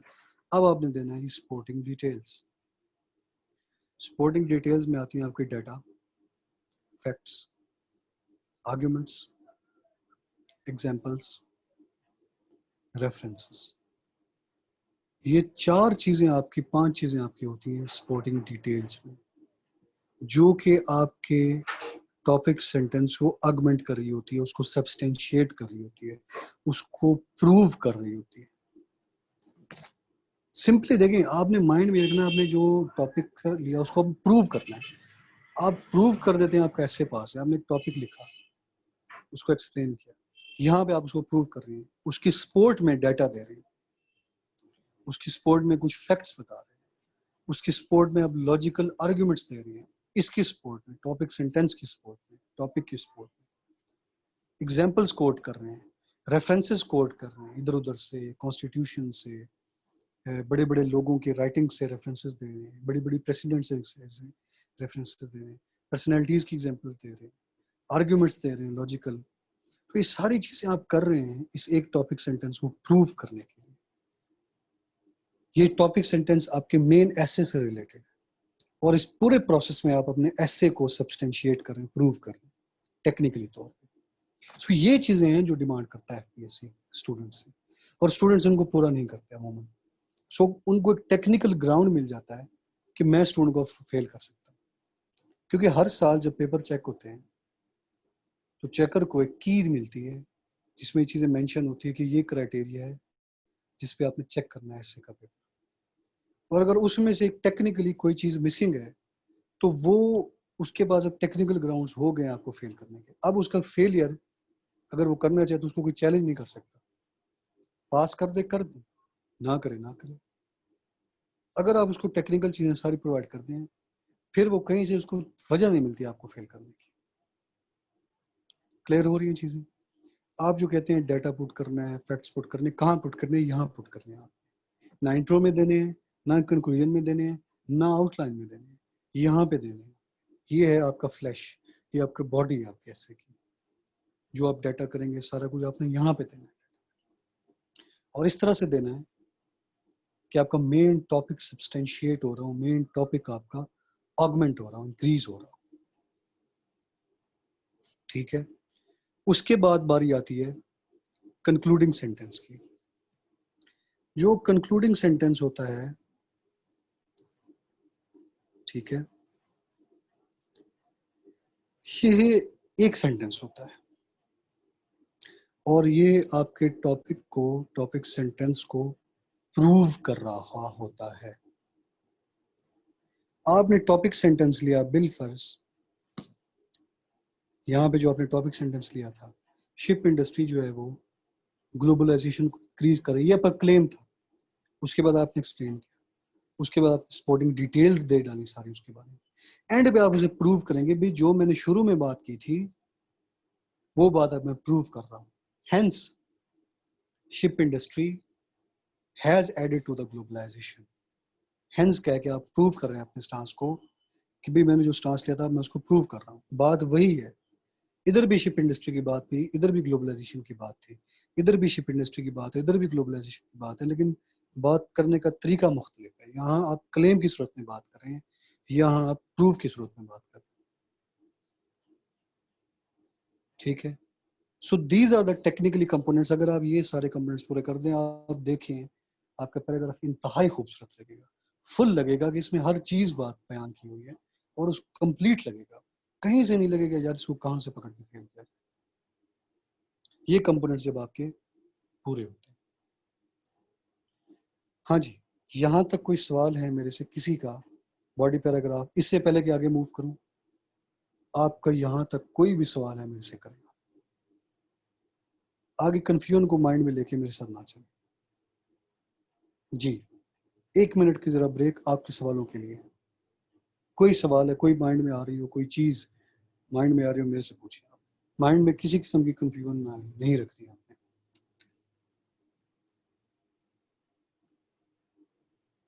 हाँ जी, बोर भी अगर हो रहे हैं तो बताएं, मैं थोड़ी सी आपको कोई जो है, मैं जोक तो मेरे माइंड में आ नहीं रहा इस वक्त, कोशिश करता हूँ कि आ जाऊँ, सुना दो। हाँ जी, लेंथ ऑफ द एसे जितनी उसने पूछी है उतनी आपने देनी है। उसने आपसे 3000 वर्ड्स मांगे हैं। अगर आप उसको 2800 से 2809 2900 तक दे रहे हैं, ठीक है। आपने वो जो चीज लेंथ आपकी हर बंदे की डिफरेंट होगी। कोई लंबा लिखते हैं, कोई बड़े बड़े सेंटेंसेस लिखते हैं, कोई बड़े बड़े वर्ड्स लिखते हैं, उनकी लेंथ बड़ी हो जाएगी। कुछ बहुत छोटा छोटा करके लिखते हैं, खुर्दबीन से पढ़ना पड़ता है, इतना भी छोटा ना लिखा करें, उनकी लेंथ कम होगी। बात सिर्फ वर्ड्स की है, 3000 वर्ड्स पूरे।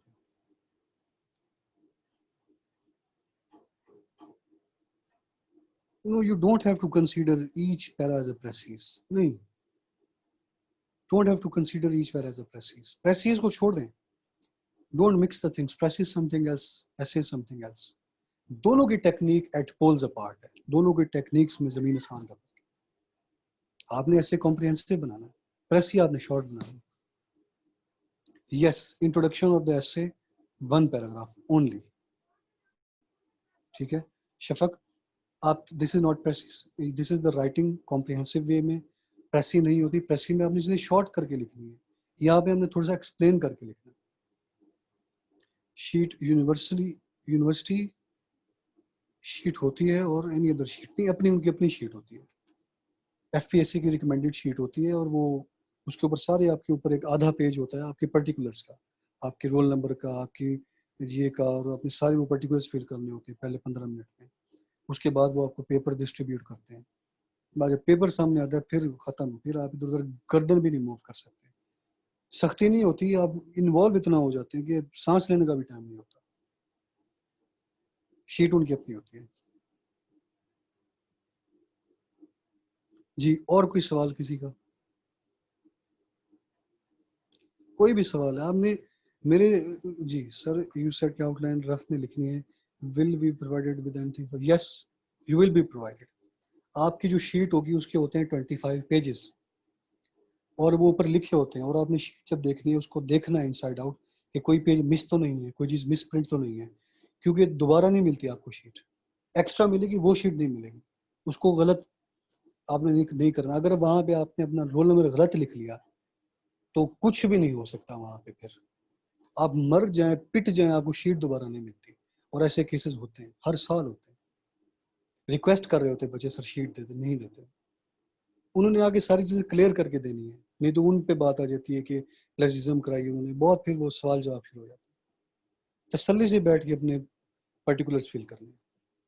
और ये जो रफ पेजेस होते हैं, ये आपके जो बाहर वाले 3-4 पेजेस होते हैं, वहां पे आपको अलाउ होता है रफ वर्क करने का, बाद में आपने उनको क्रॉस करना होता है। जी, और कोई सवाल? ठीक है, with this everything is clear in your minds, ठीक है। So with this clarity, I'm moving towards next component. एक और सवाल लेते हैं कैंडिडेट का, फिर आगे चलते हैं। Sir, if we are getting short time in the end और हमें कंक्लूजन भी लिखना है तो एंड के 1-2 पैराग्राफ की लेंथ हम शॉर्ट कर सकते हैं, बिल्कुल कर सकते हैं।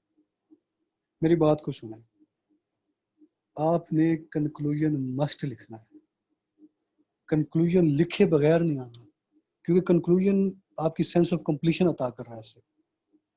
अगर आपके पास शॉर्ट हो गया टाइम कम हो गया, आप देख रहे हैं कि 5 मिनट रह गए, कंक्लूजन भी लिखना है, 3-4 पैराग्राफ, 2-3 रह गए, तो एंड में आप कहीं पे आके अपने 2 पॉइंट्स को एक पैराग्राफ में कन्वर्ट कर सकते हैं।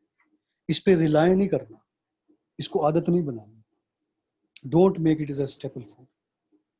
ये वो एक तरीका कार है जो आप कभी आपके पास टाइम कम हो गया और आपके पास अपने कंक्लूजन, तो 1-2 पैराग्राफ्स को एंड में आके आप मिक्स कर सकते हैं, 2 पैराग्राफ्स को आप एक में लिख सकते हैं। ये आप पूरे पेपर में नहीं करना, तरीका वारदात इसको नहीं बनाना। ये आपको स्टडी बता रहा हूँ कि अगर आपके पास टाइम शॉर्ट है तो आप कर सकते हैं, और वो भी अगर आपकी पूरी ऐसे ठीक है, आपके इंट्रोडक्शन में कोई मिस्टेक नहीं है, पूरे ऐसे में कोई मिस्टेक नहीं है, तो एग्जामिनर यहाँ पे आपको रिलीफ दे सकता है। ठीक है, यहाँ पे आप कर सकते हैं, but don't rely on it. Merging is death to paragraph. देखिए मेरी बात सुने, आपने शुरू में नहीं करना, आपने कहीं नहीं करना, एंड में अगर आपको लग रहा है कि टाइम शॉर्ट है और कहीं ना कहीं आपको लगता है कि आप कंक्लूजन आपका रह जाएगा, तो आप एंड में कर सकते हैं। शुरू में पूरे ऐसे में कहीं नहीं करना, और आई रिकमेंड कि आप एंड में भी ना करें। लेकिन अगर आपके सामने सिचुएशन ऐसी आ जाती है कि आपका कंक्लूजन, अगर सिचुएशन आती है तो आप कर सकते हैं, लेकिन मैं फिर भी कहूंगा कि ना करें। ये आपको एक वे आउट बता रहा हूँ प्रेशर से डील करने के।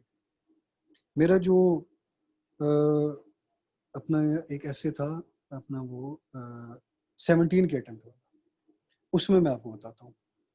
मैंने एंड में यही किया कि मेरी पैराग्राफ की जो कंक्लूजन रहने लगा था, तो मैंने एंड में 2 पैराग्राफ्स को मर्ज करके लिख दिया, और वो ऐसे मेरा पास था, और उसमें ऐसे में मेरे 55 मार्क्स थे। क्लियर हो गया आपको चीज कि इसको वतीरा नहीं बनाना। ये आपको एक तरीका कार बता रहा हूँ कि कभी ऐसा हो तो आप इस पर रिलाय कर सकते हैं, लेकिन इसको आपने ये नहीं लेना कि सर ने बता दिया जी पैराग्राफ मिक्स कर सकते हैं तो हम हर पैराग्राफ मिक्स करें। ये that is death. If you are mixing every paragraph, that is death. ये एक प्रेशर वॉल्व है जो आपको बता रहा हूँ, आपने मतलब है कि एक डिफिकल्ट सिचुएशन में आपके फाइट करना। ठीक है जी। हैंड राइटिंग खूबसूरत होनी चाहिए, अच्छी बात है। अगर आपकी हैंड राइटिंग खूबसूरत नहीं है, but it should be legible, पढ़ी जाने वाली हो। हैंड राइटिंग आपकी पढ़ी जा सकती हो, खूबसूरत है तो बोनस पॉइंट है, और अगर खूबसूरत नहीं भी है तो भी इतनी ना हो कि उसको वो पढ़ी ना जाती। Script should always be legible. ठीक है जी। अब बाकी आप अपने जरा क्वेश्चंस रोक लें, एंड में कोई कीजिएगा, थोड़ा सा लेक्चर को आगे लेके चलते हैं। अच्छा। अब हम थोड़ा सा बात करते हैं जी अपने कंक्लूडिंग पैराग्राफ की। कंक्लूडिंग पैराग्राफ बहुत इंपॉर्टेंट है, वो इसलिए क्योंकि ये पढ़ा जाता है, अमूमन तौर पे ये 90% केसेस में पढ़ा जाता है। और अगर इधर आप कोई गड़बड़ चवल मार गए तो फिर वो पूरा जो इंप्रेशन जो आप पीछे क्रिएट करके आ रहे होते हैं, वो फिर इधर गड़बड़ हो जाती है, इधर डाउन हो जाता है। इमेजिन करें कि आप थ्रू आउट आपका वो माइंड बना के बैठा हुआ आपको पास करने का, एंड में आपने कोई गड़बड़ कर दी, कोई ब्लंडर कर दिया, और मूड आपने उसका खराब कर दिया, तो वो पास करते करते आपको फेल ना कर। इसलिए कंक्लूजन पैराग्राफ बहुत इंपॉर्टेंट है, क्यों आपके पूरे इंप्रेशन को आपने ये एक उसको एंड पॉइंट देना है, उसको आपने फाइनल टच देना है, अपने पूरे इंप्रेशन को समराइज करना है। आपने पूरे इंप्रेशन जो आपने क्रिएट किया उसको एंड करना है कि यार इंप्रेशन का एंड भी अच्छा है। ठीक है। कंक्लूडिंग पैराग्राफ जो होता है, इसके कुछ कंपोनेंट्स हैं जो एफपीएससी हमसे डिमांड करती है, वो हम देखते हैं। इससे पहले मैं आपको एक और इम्पोर्टेंट चीज बता देना चाहता हूँ, क्योंकि शायद वो मेरे माइंड से स्किप ना कर जाए।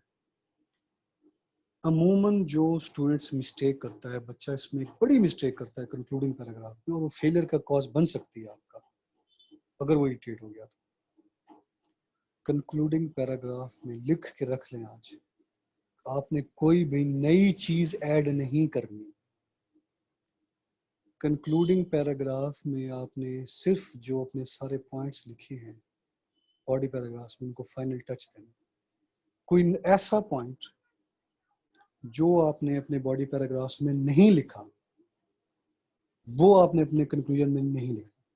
कोई नया पॉइंट नहीं लिखते, आपने आउटलाइन में कहीं नहीं लिखा, आपने कंक्लूजन में उठा के लिख दिया, ऐसा नहीं करना। आपने सिर्फ उन चीजों को कंक्लूड करना है। इसके एक स्टार्ट होता है प्रॉपर, कंक्लूजन का भी एक प्रॉपर स्टार्ट होता है, जिसमें आप कंक्लूडिंग जो है अपना कंक्लूडिंग वर्ड्स यूज करते हैं, जिसमें आपको क्लियरली होती है कि एग्जामिनर को क्लैरिटी होती है कि आप लोग जो है अब अपने ऐसे को कंक्लूड करने वाले। कंक्लूडिंग वर्ड्स होते हैं to conclude, to summarise, in a nutshell, in conclusion, finally, lastly. ठीक है, ये वर्ड्स हैं 7-8। ये मैं आपको बाद में लिखवा दूंगा, लिखने नहीं है अभी, अभी मैं सिर्फ लेक्चर सुनते हैं। हम जब पढ़ेंगे आगे सारे वर्ड्स आपको लिखवाऊंगा। तो you have to add these words, concluding remarks इन्हें कहते हैं, कंक्लूडिंग वर्ड्स कहते हैं। So when you write to conclude, बस ये आपने लिखा, उसको समझ लगे भी ये कंक्लूडिंग पैराग्राफ। ठीक है, अपना रहमान, अभी आपके क्वेश्चंस को मैं बाद में एड्रेस करूंगा, पहले मेरे पूरे लेक्चर फ्लो से सुनो। ये वाला क्वेश्चन बाद में आपका एड्रेस होगा। अभी आप क्वेश्चन जो है काइंडली वो अपने पेपर पे लिख लें, इसके बाद आप मुझसे कीजिएगा, सर फ्लो में चलना है। उसके बाद आपकी आती है समरी स्टेटमेंट। ठीक है, अच्छा, जो स्टार्ट आपका होता है, स्टार्ट में आपने कंक्लूडिंग रिमार्क दिया, स्टार्ट के बाद है समरी स्टेटमेंट। समरी स्टेटमेंट में आपने ये करना होता है कि जो आपने थीसिस स्टेटमेंट लिखी थी, कहाँ लिखी थी, अपने इंट्रोडक्टरी पैराग्राफ में, उस थीसिस स्टेटमेंट को आपने रीराइट करना है सिंपल वर्ड्स में, in the form of 2 sentences. अपनी समरी जो थीसिस स्टेटमेंट थी, उसको आपने सिंपल वर्ड्स में 2 सेंटेंसेस करके, वो कॉम्प्रिहेंसिव थी, आपने यहाँ पे सिंपल कर देनी है, लेस कॉम्प्रिहेंसिव कर देनी है। सिंपल करके आपने 2 सेंटेंस की फॉर्म में लिख देना है, वो आपकी बन जाती है समरी स्टेटमेंट। ये आपने स्टार्ट की फौरन बात करना है। फॉर एग्जाम्पल, अगर मैं globalisation learning to live together का कंक्लूड बनाऊं, कंक्लूडिंग पार्ट, तो मैं लिखूंगा to conclude, comma, it can be said that indeed globalisation has increased the learning at various points as लिख के मैं अपनी समरी स्टेटमेंट को, अपनी तीसरी स्टेटमेंट को तोड़ के लिख दूंगा, वो मेरी समरी स्टेटमेंट बन जाएगी। क्योंकि ये समरी स्टेटमेंट आप अपने थीसिस स्टेटमेंट से ड्राइव कर रहे हैं, थीसिस स्टेटमेंट आपने अपने आउटलाइन से ड्राइव की थी, आउटलाइन आपने टोटली अपने टॉपिक के मुताबिक बनाई थी, तो लिहाजा ये समरी स्टेटमेंट आपकी टॉपिक सेंटेंस के रेलिवेंट बन जाती है ऑटोमेटिकली, क्योंकि आप एक एक चीज में से दूसरी चीज निकाल रहे हैं। तो अगर आप इस टेक्निक को फॉलो करते हैं, ऑटोमेटिकली आपकी एक रेलिवेंस क्रिएट हो जाती है, और lack of relevance is one of the biggest hurdles in the passing of the exam. ये 2 सेंटेंसेस होते हैं आपके, क्लियर हो गई ये बात। उसके बाद आती है आपकी बॉडी पार्ट, आपके कंक्लूजन जो कंक्लूडिंग पैराग्राफ होता है, उसकी भी एक बॉडी होती है छोटी सी। उस बॉडी में आप क्या करते हैं, उसमें आप करते हैं recap the main points written in the body paragraphs. आपने अपने जो बॉडी पैराग्राफ्स थे, ठीक है, बॉडी पैराग्राफ्स के अंदर आपने जो जो 5-6 मेन पॉइंट्स आपने उठाने हैं, बस उन पॉइंट्स को आपने रीकैप कर देना है। भाई मैंने सारी बातें की, सारा कुछ बताया, एक स्टांस लिया, आर्ग्यूमेंट्स दिए, अब मैं प्रूव कर रहा हूँ जी मैंने ये बात की। जिसे आप स्पीच कंक्लूड करते हैं, स्पीच के कंक्लूजन में आप क्या करते हैं जी, हेंस ये बातें थी, इसी से बात हुई, तो ये हमारा रिजल्ट निकला। तो उसमें आप कोई नई बात तो नहीं ना करते। तो यही आपने यहाँ टेक्निक करनी है कि you will just recap the points, आप कंक्लूड, फाइनल टच दे रहे हैं उसको। लास्ट सेंटेंस होता है, ठीक है, एक सेंटेंस होता है लास्ट सेंटेंस, जिसमें आप अपने टॉपिक सेंटेंस को, जो आपके ऐसे के टॉपिक था, उसको रीइटरेट करते हैं। आप अपने ऐसे के टॉपिक को सेंटेंस की फॉर्म में लिख देते हैं, प्रूविंग वे में। It is always write the topic of the essay in the sentence form, written in the proving way always. आप अपने टॉपिक जो ऐसे का था, उसको सेंटेंस की फॉर्म में लिखते हैं। फॉर एग्जाम्पल, टॉपिक था globalisation learning to live together, आप उसको सेंटेंस की फॉर्म में लिखते हैं। In this way it can be said या hence comma globalization indeed paves way towards enhanced learning, full stop. या hence it has been proved that globalization leads to learning, full stop. ये आपने अपना stance prove कर दिया और उधर आपका दी एंड हो गया। अल्लाह के हुक्म से आपका ऐसे आपने लिख दिया। एक मेजर पार्ट जो था आपकी जर्नी का, आपकी राइटिंग का, आपकी प्रिपरेशन का, वो आपका हो गया।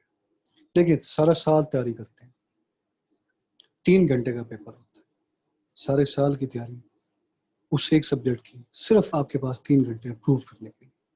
और उस 3 घंटे में आप क्या सोच रहे हैं, क्या आर्ग्यूमेंट्स हैं आपके, आप क्या कहना चाह रहे थे, ये मैटर नहीं करता। आपने क्या कहा है ये मैटर करता है। आपने जो लिख के आए वो मैटर करता है।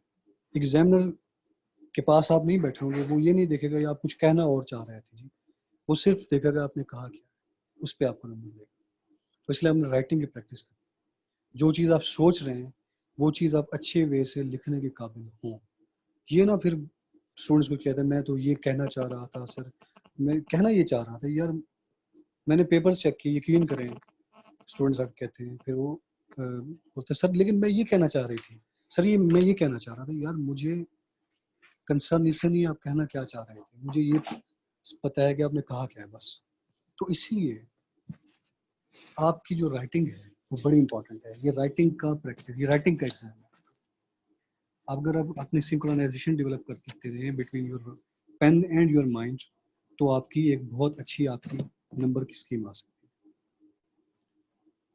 अच्छा मेरे स्टूडेंट्स, यहाँ तक आपका जो है कोई सवाल है तो वो एक सेकंड में जो है ना स्टूडेंट्स, यहाँ पे आप मेरे से सवाल मैं आपकी तरह ले लूँ थोड़े से यहाँ तक। देखिए सवाल है जी, please explain the body part using and with an example. देखिए बॉडी पार्ट में you have to recap the main points. For example आपने आउटलाइन में ग्लोबलाइजेशन पे बात की, आपने इकोनॉमिक वे में बात की, आपने पॉलिटिकल वे में बात की, आपने ऑर्गेनाइजेशंस के वे में बात की, आपने ग्लोबल लेवल पे जो इश्यूज हैं उसको एड्रेस करने के लिए जब आप इकट्ठे होते हैं उसकी बात की। तो आप लिखेंगे globalisation has added to learning in many ways in the form of enhanced economic integration, full stop. Likewise, when various organizations in the form of the political, to achieve the political objectives come together in the form of the organizations like ASEAN, SAARC and OSCE, they actually learn to live together in this way. तो इस तरह आपने कर करके, ठीक है, ये चीज़ें आपको फर्दर एक्सप्लेन होंगी जब हम इसको डिटेल में जाके करें। उसके साथ मैं आपको एग्जांपल्स भी दूंगा, अपने रिटन पैराग्राफ्स भी शेयर करूंगा, आपसे प्रैक्टिस भी रहूंगा, चीज़ मजीद क्लियर होगी।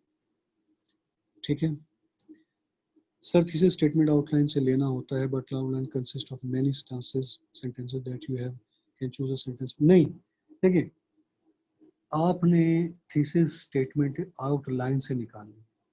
आउटलाइन के जो 5-6 मेन पॉइंट्स होते हैं ना, उन पॉइंट्स को आपने एक सेंटेंस की फॉर्म में कॉम्प्रिहेंसिव वे में लिखना है, कंपाउंड और कंपाउंड कॉम्प्लेक्स सेंटेंस बना के। सारे तो आप उठा नहीं सकते, अगर आप सारे पॉइंट्स उठाएंगे तो बहुत बड़ा थीसिस स्टेटमेंट पैराग्राफ और बन जाएगा। तो आपने 4-5 मेन पॉइंट्स उठाने होते हैं, ग्लिम्स देनी होती है ऐसे की, ये ऐसे की जस्ट एक ग्लिम्स सेट करती है थीसिस स्टेटमेंट कि आपने जी मतलब ये पॉइंट्स हैं, इस पे आप बात करेंगे। इसको इतना भी आपने हवा नहीं बनाना, मैं इसको एम्फसाइज दे रहा हूँ, लेकिन आपने डरना नहीं है इससे। मेरा आपको एम्फसाइज देने का पर्पज आपको डराना नहीं है, मेरा पर्पज ये है कि आपको रियलाइज करूँगी इंपॉर्टेंट है। और ये बहुत सिंपल है, बहुत ही सिंपल है। मैं कहता हूँ आप 5 से 6 बार प्रैक्टिस करें, आपकी थीसिस स्टेटमेंट अच्छी बनना शुरू हो जाएगी। कैसे बनानी है मैं टेक्निक आपको सिखाऊंगा, आपसे प्रैक्टिस कराऊंगा, फिर ही आपसे अच्छी बनना शुरू हो जाएगी। ठीक है, थीसिस स्टेटमेंट इंट्रोडक्शन पैराग्राफ के लास्ट में लिखेंगे। यस, थीसिस स्टेटमेंट हमेशा इंट्रोडक्टरी पैराग्राफ के लास्ट में आती है। यस, और कोई क्वेश्चन किसी का? आराम से तसल्ली से मेरे से क्वेश्चन करें, फिर मैं थोड़ा आगे मूव करता हूँ।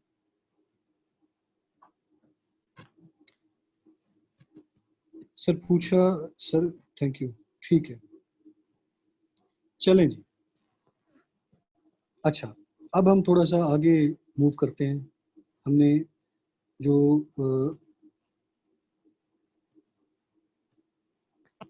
सेलेंड में एक प्रोग्रेसिव टच दे सकते हैं, like one liner in the end of the conclusion. देखिए वन बाय वन, रहमान मैं आपको क्वेश्चन एड्रेस कर रहा हूँ। प्रोग्रेसिव टच जो है ना, ये डिपेंड करेगा अगर आपका टॉपिक कैसा है। अगर उसने पूछा है टॉपिक आपका, काइंडली इस सवाल को जरा सारे सुने, इंपॉर्टेंट क्वेश्चन है कि सर एंड में क्या प्रोग्रेसिव टच दे सकते हैं। अगर टॉप ये डिटरमिन करेगा आपका टॉपिक। अगर टॉपिक है डेमोक्रेसी पाकिस्तान में फेल हो रही, इस तरह का कोई टॉपिक आ जाता है, तो आप कॉजेज बताएंगे उसके फेलियर्स के और उसके ये चीजें बताएंगे। एंड में जब आप कंक्लूजन लिखेंगे, यहाँ पे आप थोड़ा सा टच दे सकते हैं पॉजिटिव का कि anyhow situation can become better if these hurdles are overcome. कि नो डाउट इश्यूज हैं, लेकिन इन इश्यूज को मतलब है कि अगर ये हम हर्डल्स हम ओवरकम कर लें तो पाकिस्तान अच्छी तरह से डेमोक्रेसी को डील कर सकता है। थोड़ा सा ब्राइट एस्पेक्ट देना है, पॉजिटिव नोट पे कंक्लूड करना है, ये आपने याद रखना है। ठीक है, पॉजिटिव वे में कंक्लूड करना है, एक होप पे कंक्लूड करना है। अच्छा, अली जमान का सर ऐसे की तैयार कर कहाँ से करें सजेशन। देखिए ऐसे की तैयारी के लिए अगर मैं आपको कहूँ जी एक बुक पकड़ लें, उसको सारे ऐसे रट्टे लगा लें, ये नहीं है। ऐसे की तैयारी, ऐसे is the name of a technique. आपकी टेक्निक सीखनी है। वो टेक्निक जब आप आने वाले मेरे लेक्चर्स लेंगे आपको सारी क्लियर हो जाएगी, कैसे करनी है, सारा कुछ आपको क्लियर हो जाएगा। हैं हेडिंग्स की फॉर्म में, सर आउटलाइन से पहले भी थीसिस स्टेटमेंट लिखते हैं, हेडिंग्स की फॉर्म में नहीं लिखते, बिल्कुल नहीं लिखते, गलत है ये कॉन्सेप्शन, नहीं लिखना। तरतीब जिससे आपको बताइए वही तरतीब, ये चीजें आपको फर्दर क्लियर होंगी जब आपको रिटन पैराग्राफ में अपने दूंगा, आपको सारी सीक्वेंस पता चलेगी। आउटलाइन में कुछ नहीं लिखना, थीसिस स्टेटमेंट आउटलाइन में नहीं लिखना। How to get good grip on the punctuation, especially comma, with practice. Only with practice and checking. Practice checking. Practice checking. आप पंक्चुएशन के अंडरस्टैंड करें इश्यूज को, पंक्चुएशन को इनसाइड आउट अंडरस्टैंड करें, और जब आप लिखें तो कॉन्शियसली लिखा करें कि आपके पंक्चुएशन में मिस्टेक्स ना आ रही, और आप उसको लिखे चेक कराएंगे। बार बार जब आपकी मिस्टेक्स निकलेंगी पंक्चुएशन की, तो ऑटोमेटिकली आपकी मिस्टेक्स कम होनी शुरू हो जाएंगी। जी और कोई सवाल। Some people say that the first make this statement then make the outline. जी गलत कहते हैं, गलत कहते हैं। I never did this, I scored 70+ marks, I never did this. कोई मेरा ऐसे अल्हम्दुलिल्लाह फेल नहीं हुआ, none of him no I ऐसे ever did this, don't do this. Oppo A57, ठीक है, आपके क्वेश्चन को मैं एड्रेस किया, डोंट डू दिस। जी नेक्स्ट क्वेश्चन किसी का। थीसिस स्टेटमेंट की जगह जहां बनती है वहां लिखें इंट्रोडक्टरी पैराग्राफ के एंड पे बस। जी और किसी क्वेश्चन, और किसी का क्वेश्चन।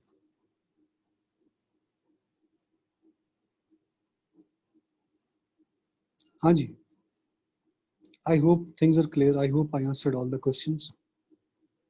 ठीक है, फर्दर जो चीजें होंगी जब आप लेक्चर्स लेंगे, बहुत सारे आपके इश्यूज तब भी एड्रेस होंगे, प्रैक्टिस होगी। ये सेशन बहुत प्रोडक्टिव होने वाला है इंशाल्लाह। बहुत मैंने एक डे से प्लान आउट किया ये वाला सेशन, ठीक है। तो इसमें मेरी कोशिश ये है कि आपको जब ये सेशन लेके चले मेरे से, आपके एक ऐसे की सरदर्दी खत्म हो जाए आप हमेशा के लिए। तो ये मेरा, तो ये इंशाल्लाह मजीद आपकी चीजें क्लियर होंगी। अच्छा थोड़ा सा आगे चलते हैं।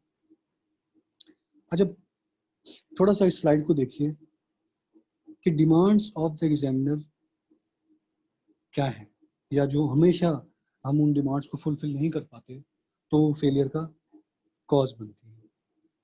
जो एग्जामिनर रिपोर्ट, हर साल एग्जामिनर रिपोर्ट आती है, और एग्जामिनर रिपोर्ट में जो एग्जामिनर होता है वो कुछ चीजें बयान करता है कि these were the causes of the failure of the students. वो कॉजेज मैंने समराइज करके यहाँ पे आपके सामने लिख दी, आप भी जाके पढ़ा करें, हर साल की आती है कि ये स्टूडेंट्स मिस्टेक्स करते हैं इसलिए फेल होते हैं।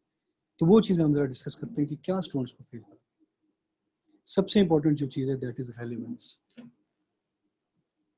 स्टूडेंट्स के लिए टॉपिक के साथ रेलेवेंट होना बहुत ही ज्यादा जरूरी है।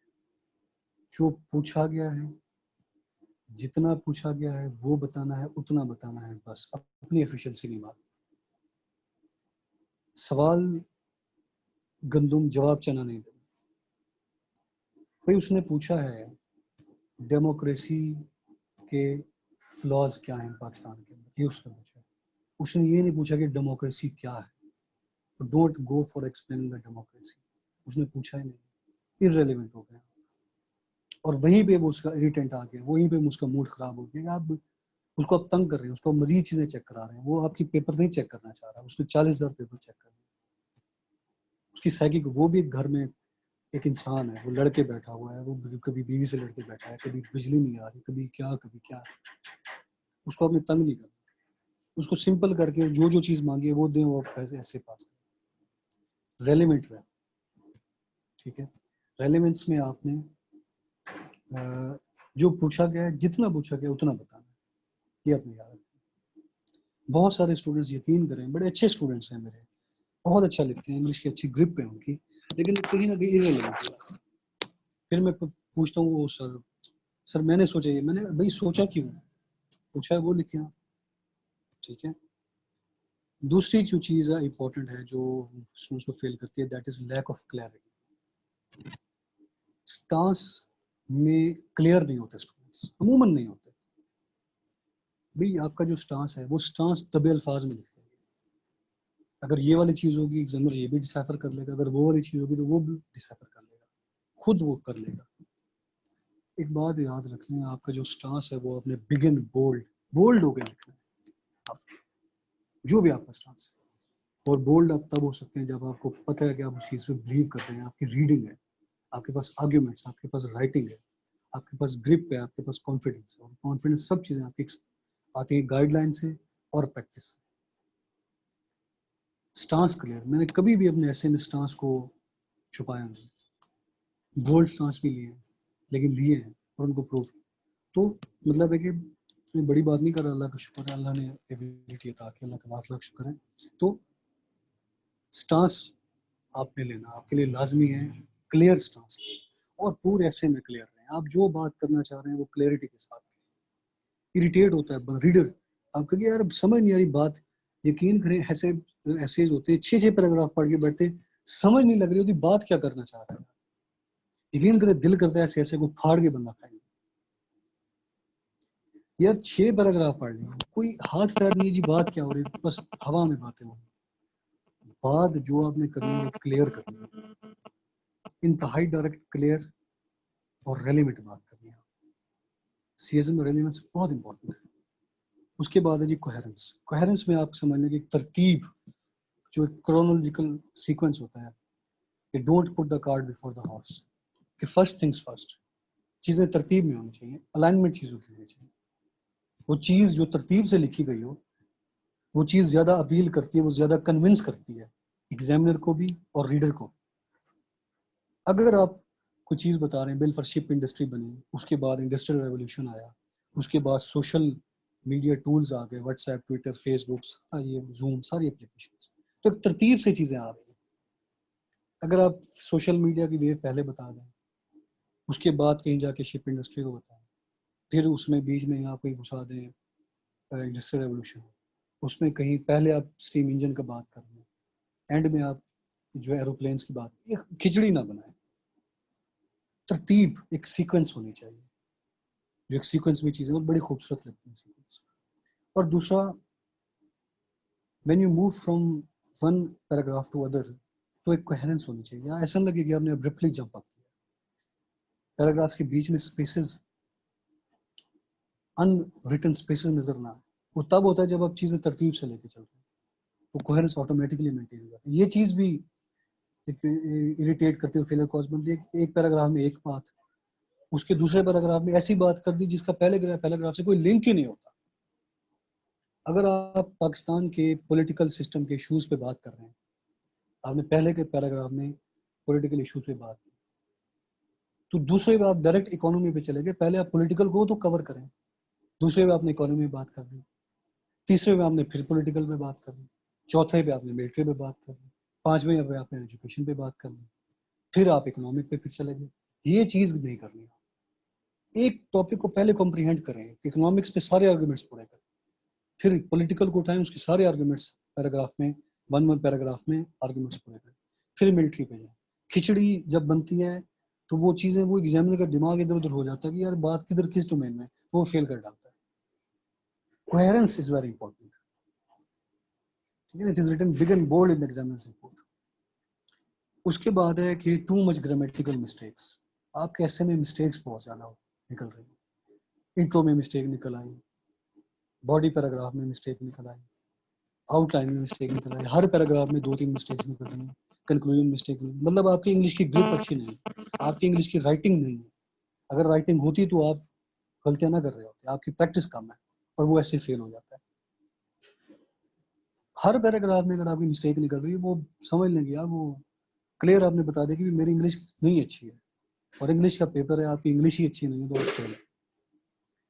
आपकी इंग्लिश की जो है, मैंने आप एक काइंडली एक कोटेशन लिख लें, मेरे माइंड में भी आ गई है, ये मेरी अपनी बनाई हुई कोटेशन है। मैंने प्रिपरेशन के दौरान ये कोटेशन मेरे सामने चिपका के मैंने टेबल पे रखी होती थी, ऊपर बोर्ड पे लिखी होती थी। लिखिए इस कोटेशन को kindly. A day without writing is a day wasted. A day without writing is a day wasted. वो डे कि आप सीएसएस की तैयारी कर रहे हैं, लेकिन वो डे जिसमें आपने राइटिंग नहीं की, वो डे आपने वेस्ट कर दिया, चाहे आपने जितने भी रीडिंग की। राइटिंग अगर आप नहीं कर रहे, आप कुछ भी नहीं कर रहे, हजारों किताबें पढ़ लें, अगर आप उसको लिख नहीं सकते अच्छा पेपर पे, वो नॉलेज आपके किसी काम का नहीं। आप उस पर बहस करेंगे, होटल्स पे बैठ के दोस्तों को चुप करा देंगे, लेकिन आपने अगर उसको एग्जाम में सही नहीं लिखा, आपकी सीएसएस का उसको कोई फायदा नहीं, और कहीं पे आपको फायदा हो सकता है। तो ये जो ग्रामेटिकल मिस्टेक से बात निकली थी कि आपकी मिस्टेक्स तब आती हैं जब आपकी ग्रिप नहीं है, आपकी प्रैक्टिस नहीं है, और हर इक्का दुक्का मिस्टेक निकल रही है, वो 5-6 पैराग्राफ पढ़ के आप मिस्टेक निकल रही है, वो उधर ही फेल करके चला जाए। तो मिस्टेक्स अवॉइड करते हैं। और मैं यकीन करें, मैं आपसे विशेष बात नहीं कर रहा हूँ, मैंने ऐसे लोगों की, मैंने अपने स्टूडेंट्स में से ऐसे लोगों की एग्जांपल्स देखी हैं, पूरे ऐसे में एक भी मिस्टेक नहीं होती। पूरा ऐसे में पढ़ता हूँ, यकीन करें मैं हैरान हो जाता हूँ, पूरे ऐसे में एक भी मिस्टेक नहीं होती। और लोग ऐसा करते हैं, प्रैक्टिस करते हैं, तो वो अल्लाह के हुक्म से श्योर है कि अल्लाह के हुक्म से पास करने वाला ज़्यादा रब की है, कोई बंदा कोई अथॉरिटी नहीं है। वो बंदे मतलब है रीजनेबली श्योर है सर वो बंदे पास। इस पे ही बंदा इंप्रेस हो जाता है, यार पूरे ऐसे में कोई भी मिस्टेक नहीं की इस बंदे ने, इतनी तो इसकी प्रैक्टिस है, इतनी मतलब इस बंदे ने फाइट की ऐसे के साथ, इसकी रियाजत है पीछे ऐसे के साथ। ये सारी मैं बंगे साहब की बातें बता रहा हूँ कि वो मेरी उनके साथ एसोसिएशन रही है और मुझे उनसे बहुत कुछ लर्न करना। उसके बाद आपकी लॉजिकल मिस्टेक्स नहीं हो रही, इलॉजिकल बात आप कर रहे हैं कि बात सेंस ही नहीं क्रिएट कर रही। मतलब इस तरह की बात कर लें कि बच्चे ने मर्डर कर दिया, बच्चा को भी मर्डर कर नहीं सकता, पॉसिबल नहीं। किसी आप यूनिवर्सल फैक्ट को ठुकरा रहे हैं, कोई आप इधर उधर की जमीन आसमान के कुलावे मिला रहे हैं, नजर आ रहा है कि आप अजीब बातें कर रहे हैं, वो नहीं करना। बात लॉजिकल करनी, वेटेज वाली, वजन वाली बात करनी कि समझ लगे यार वाकई बात लॉजिकल है, बात का सर पैर। आर्ग्यूमेंट देना है तो उसको सब्सटेंशिएट करें डाटा के साथ, कोई रेफरेंस डाल, कोई उसके बाद कोई रिपोर्ट डाल।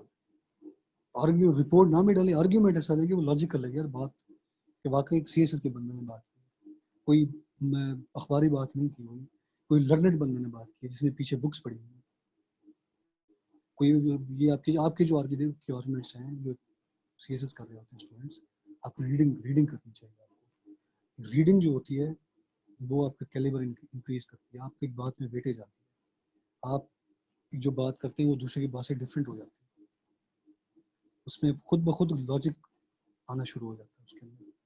There should be a difference between you, अखबारी बातें छोटे मोटे एनालिसिस, आपकी पेट एनालिसिस होनी चाहिए। उसके बाद जो एक बहुत बड़ा फैक्टर होता है आपकी बहुत सारे स्टूडेंट्स की फेलियर का, that is lack of self creativity. इसकी मैं एग्जांपल आपको इस तरह से देना चाहता हूँ कि एग्जाम के बाद अल्लाह न करे किसी के साथ ऐसा हो, बड़े स्टूडेंट्स निकलते हैं, तेरे भाई ने ये कर दिया, मैं कहता हूँ मैंने ये बता दिया वो बता दिया, सर ने जिस तरह मुझे ऐसे लिखवाया था मैं उसी तरह लिख के रटा रटाया लिख के आ गया, 100% वैसे फेल कर ही नहीं सकता, अल्लाह ना करे। और फिर वही स्टूडेंट्स फेल हुए होते हैं, मैंने देखे ऐसे स्टूडेंट्स को, हर चीज ठीक लिखी हुई है फिर भी फेल हो जाते हैं। ये नई चीज ऐड हुई है एग्जाम रिपोर्ट में, लेकिन जो चीज आप रट्टा लगा के लिख रहे हैं ना, क्लियर नजर आ जाता है कि आपने रट्टा लगा के, जो चीज आप खुद सेल्फ क्रिएट कर रहे हैं, खुद राइट कर रहे हैं, वो चीज नजर आ जाती है कि बच्चे ने खुद राइट की, और वो लिखा हुआ है वहां पे एग्जाम रिपोर्ट में सेंटेंस कि we appreciate the student who has the ability to think and create the essay within the examination hall.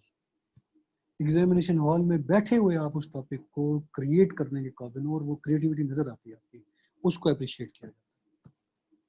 मसला तो ये है कि आपको ब्यूरोक्रेट बनाना है, आपको प्रेशर हैंडलिंग सिखाना है, उस टेंस इन्वायरमेंट में भी आपका दिमाग सेंसिटिव हो और आप डिफिकल्ट सिचुएशन से बड़ा अच्छा हैंडल कर सकें। पूरी सीएस की ड्रिल प्रिपरेशन से लेके साइकोलॉजिकल इंटरव्यू से लेके एंड तक पूरा आपको प्रेशर गेन के लिए तैयार करना है कि you are going to be the bureaucrats. आपने मुल्क को चलाना, मुल्क चलाते हैं आप लोग। 12 कैटेगरीज जो हैं, ये लोग मुल्क चलाते हैं बस। मिनिस्टर्स हो गए, पॉलिटिकल एलीट्स हो गए, ये नहीं चला रहे। ये सिर्फ हम, ये जो ब्यूरोक्रेट्स होते हैं, ये पॉलिसी देते हैं, ये लोग फिर पॉलिसी हमसे ब्यूरोक्रेट्स इंप्लीमेंट करते हैं। तो ब्यूरोक्रेसी ही चला रही है और बहुत सारी डिफिकल्ट सिचुएशंस आती हैं जिसमें यू हैव टू बी काम, अपने नर्व्स वगैरह। So this is the idea of putting you guys through this pressure. ये चीज क्लियर होगी कि आपने अपनी क्रिएटिविटी को कहीं पे भी खराब, आपने खुद क्रिएट करना है। और इसलिए मैं आपको ये टेक्निक सिखाना चाह रहा हूँ कि आपने अपने ऐसे को क्रिएट करना है। रटे रटा ऐसे की तरफ छोड़ दे। रटा रटा ऐसे भी मैं 8 ऐसे दे दूं, अल्लाह का करम होगा इंशाल्लाह कि इसमें से एक आ जाएगा। 8 ऐसे रट्टा लगा लूं, ये चीज बिल्कुल गलत है। जो चीज ये गलत कर रहा है वो गलत कर रहा है। अभी आप ये कैलिबर इंक्रीज करें, फाइट करें अपने साथ। ठीक है, थोड़ा मैं जज्बाती हो गया। अच्छा जी, उसके बाद जी आगे चलते हैं पर्पस ऑफ द एसे की तरफ। ठीक है, कि एसे को जो एफपीएससी ने रिकमेंड किया कि एसे को भी पर्पस क्या है।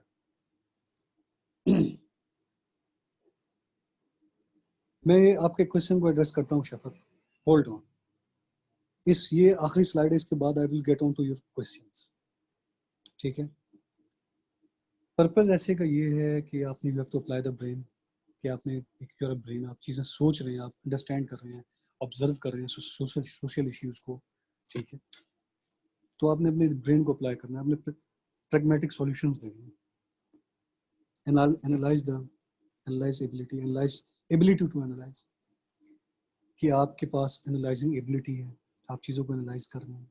ठीक है, अच्छी आपकी एनालिसिस है। और एक चीज़ आपको पता चलूँ कि कोई भी चीज़ हो, आप कोई भी इवेंट पढ़ते हैं, कोई चीज़ पढ़ते हैं, उस पर आप अपना एनालिसिस दिया करें, चाहे गलत चाहे सही, अपना एनालिसिस जरूर दिया करें। आज गलत देंगे, विद द पैसिव टाइम ये ठीक होना शुरू हो जाएगा। Pragmatically understand the issue at the ground होता है। जो भी इशू डिस्कस हो रहा है उसको आप प्रैग्मेटिकली तौर पर अंडरस्टैंड करें, प्रैक्टिकल उसकी इम्प्लीमेंटेशन बताएं कि सोसाइटी में क्या हो करें तो वो एड्रेस हो सकता है। थ्योरेटिकल कम, प्रैक्टिकल एस्पेक्ट ज्यादा पे बात करें कि ये सोसाइटी में यार ये इशू प्रैक्टिकल तौर पर नजर आ रहा है, इसको इस तरह एड्रेस किया जा सकता है। Synchronisation between your mind and brain होनी चाहिए कि आप जो कुछ सोच रहे हैं वही कुछ लिखने के काबिल आप हैं, वही चीजें आपके माइंड से, पेन से निकल रही हैं।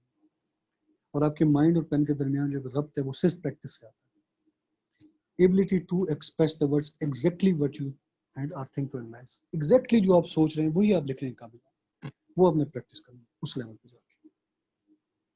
ठीक हो गया जी, ये हमारा एक ओरिएंटेशन लेक्चर था जिसपे हमने ऐसे पे बात की। अब मैं आप लोगों के क्वेश्चंस एड्रेस करता हूँ, आपके जो जो क्वेश्चंस है उसके बाद मैं आप लोगों के साथ एक डॉक्यूमेंट शेयर करूंगा जिसमें एक प्लान ऑफ एक्शन मैंने आप लोगों के लिए तैयार किया है। वो मैं माजिद साहब से शेयर कर दूंगा, वो आप लोगों को शेयर कर देंगे, उसको आप रीड कीजिएगा। कल हम पहले 15 मिनट उस पर बात कर लेंगे। ठीक है, ये सारी स्लाइड्स आप लोगों के साथ डिस्कस की। पर्पस ये था कि आप लोगों को ऐसे के हवाले से थोड़ा सा जो है वो गाइडलाइन दी जाए, थोड़ा सा मतलब है कि एक इंट्रैक्शन आपके ऐसे के हवाले से कीजिए। अच्छा, with this I am now open two questions. ठीक है, और क्वेश्चंस के हवाले से जो भी आपके क्वेश्चंस है, मुझे 1 मिनट में जरा मोबाइल को सेट कर दूं स्टैंड।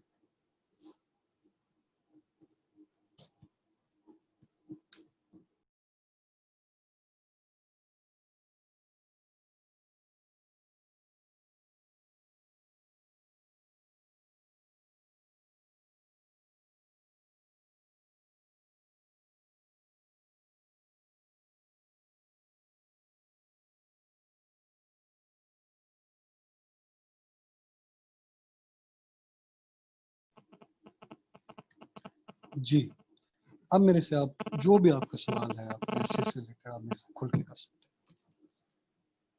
हैं। How to make the neutral stance and to be clear about it, explain both sides. जी, देखें,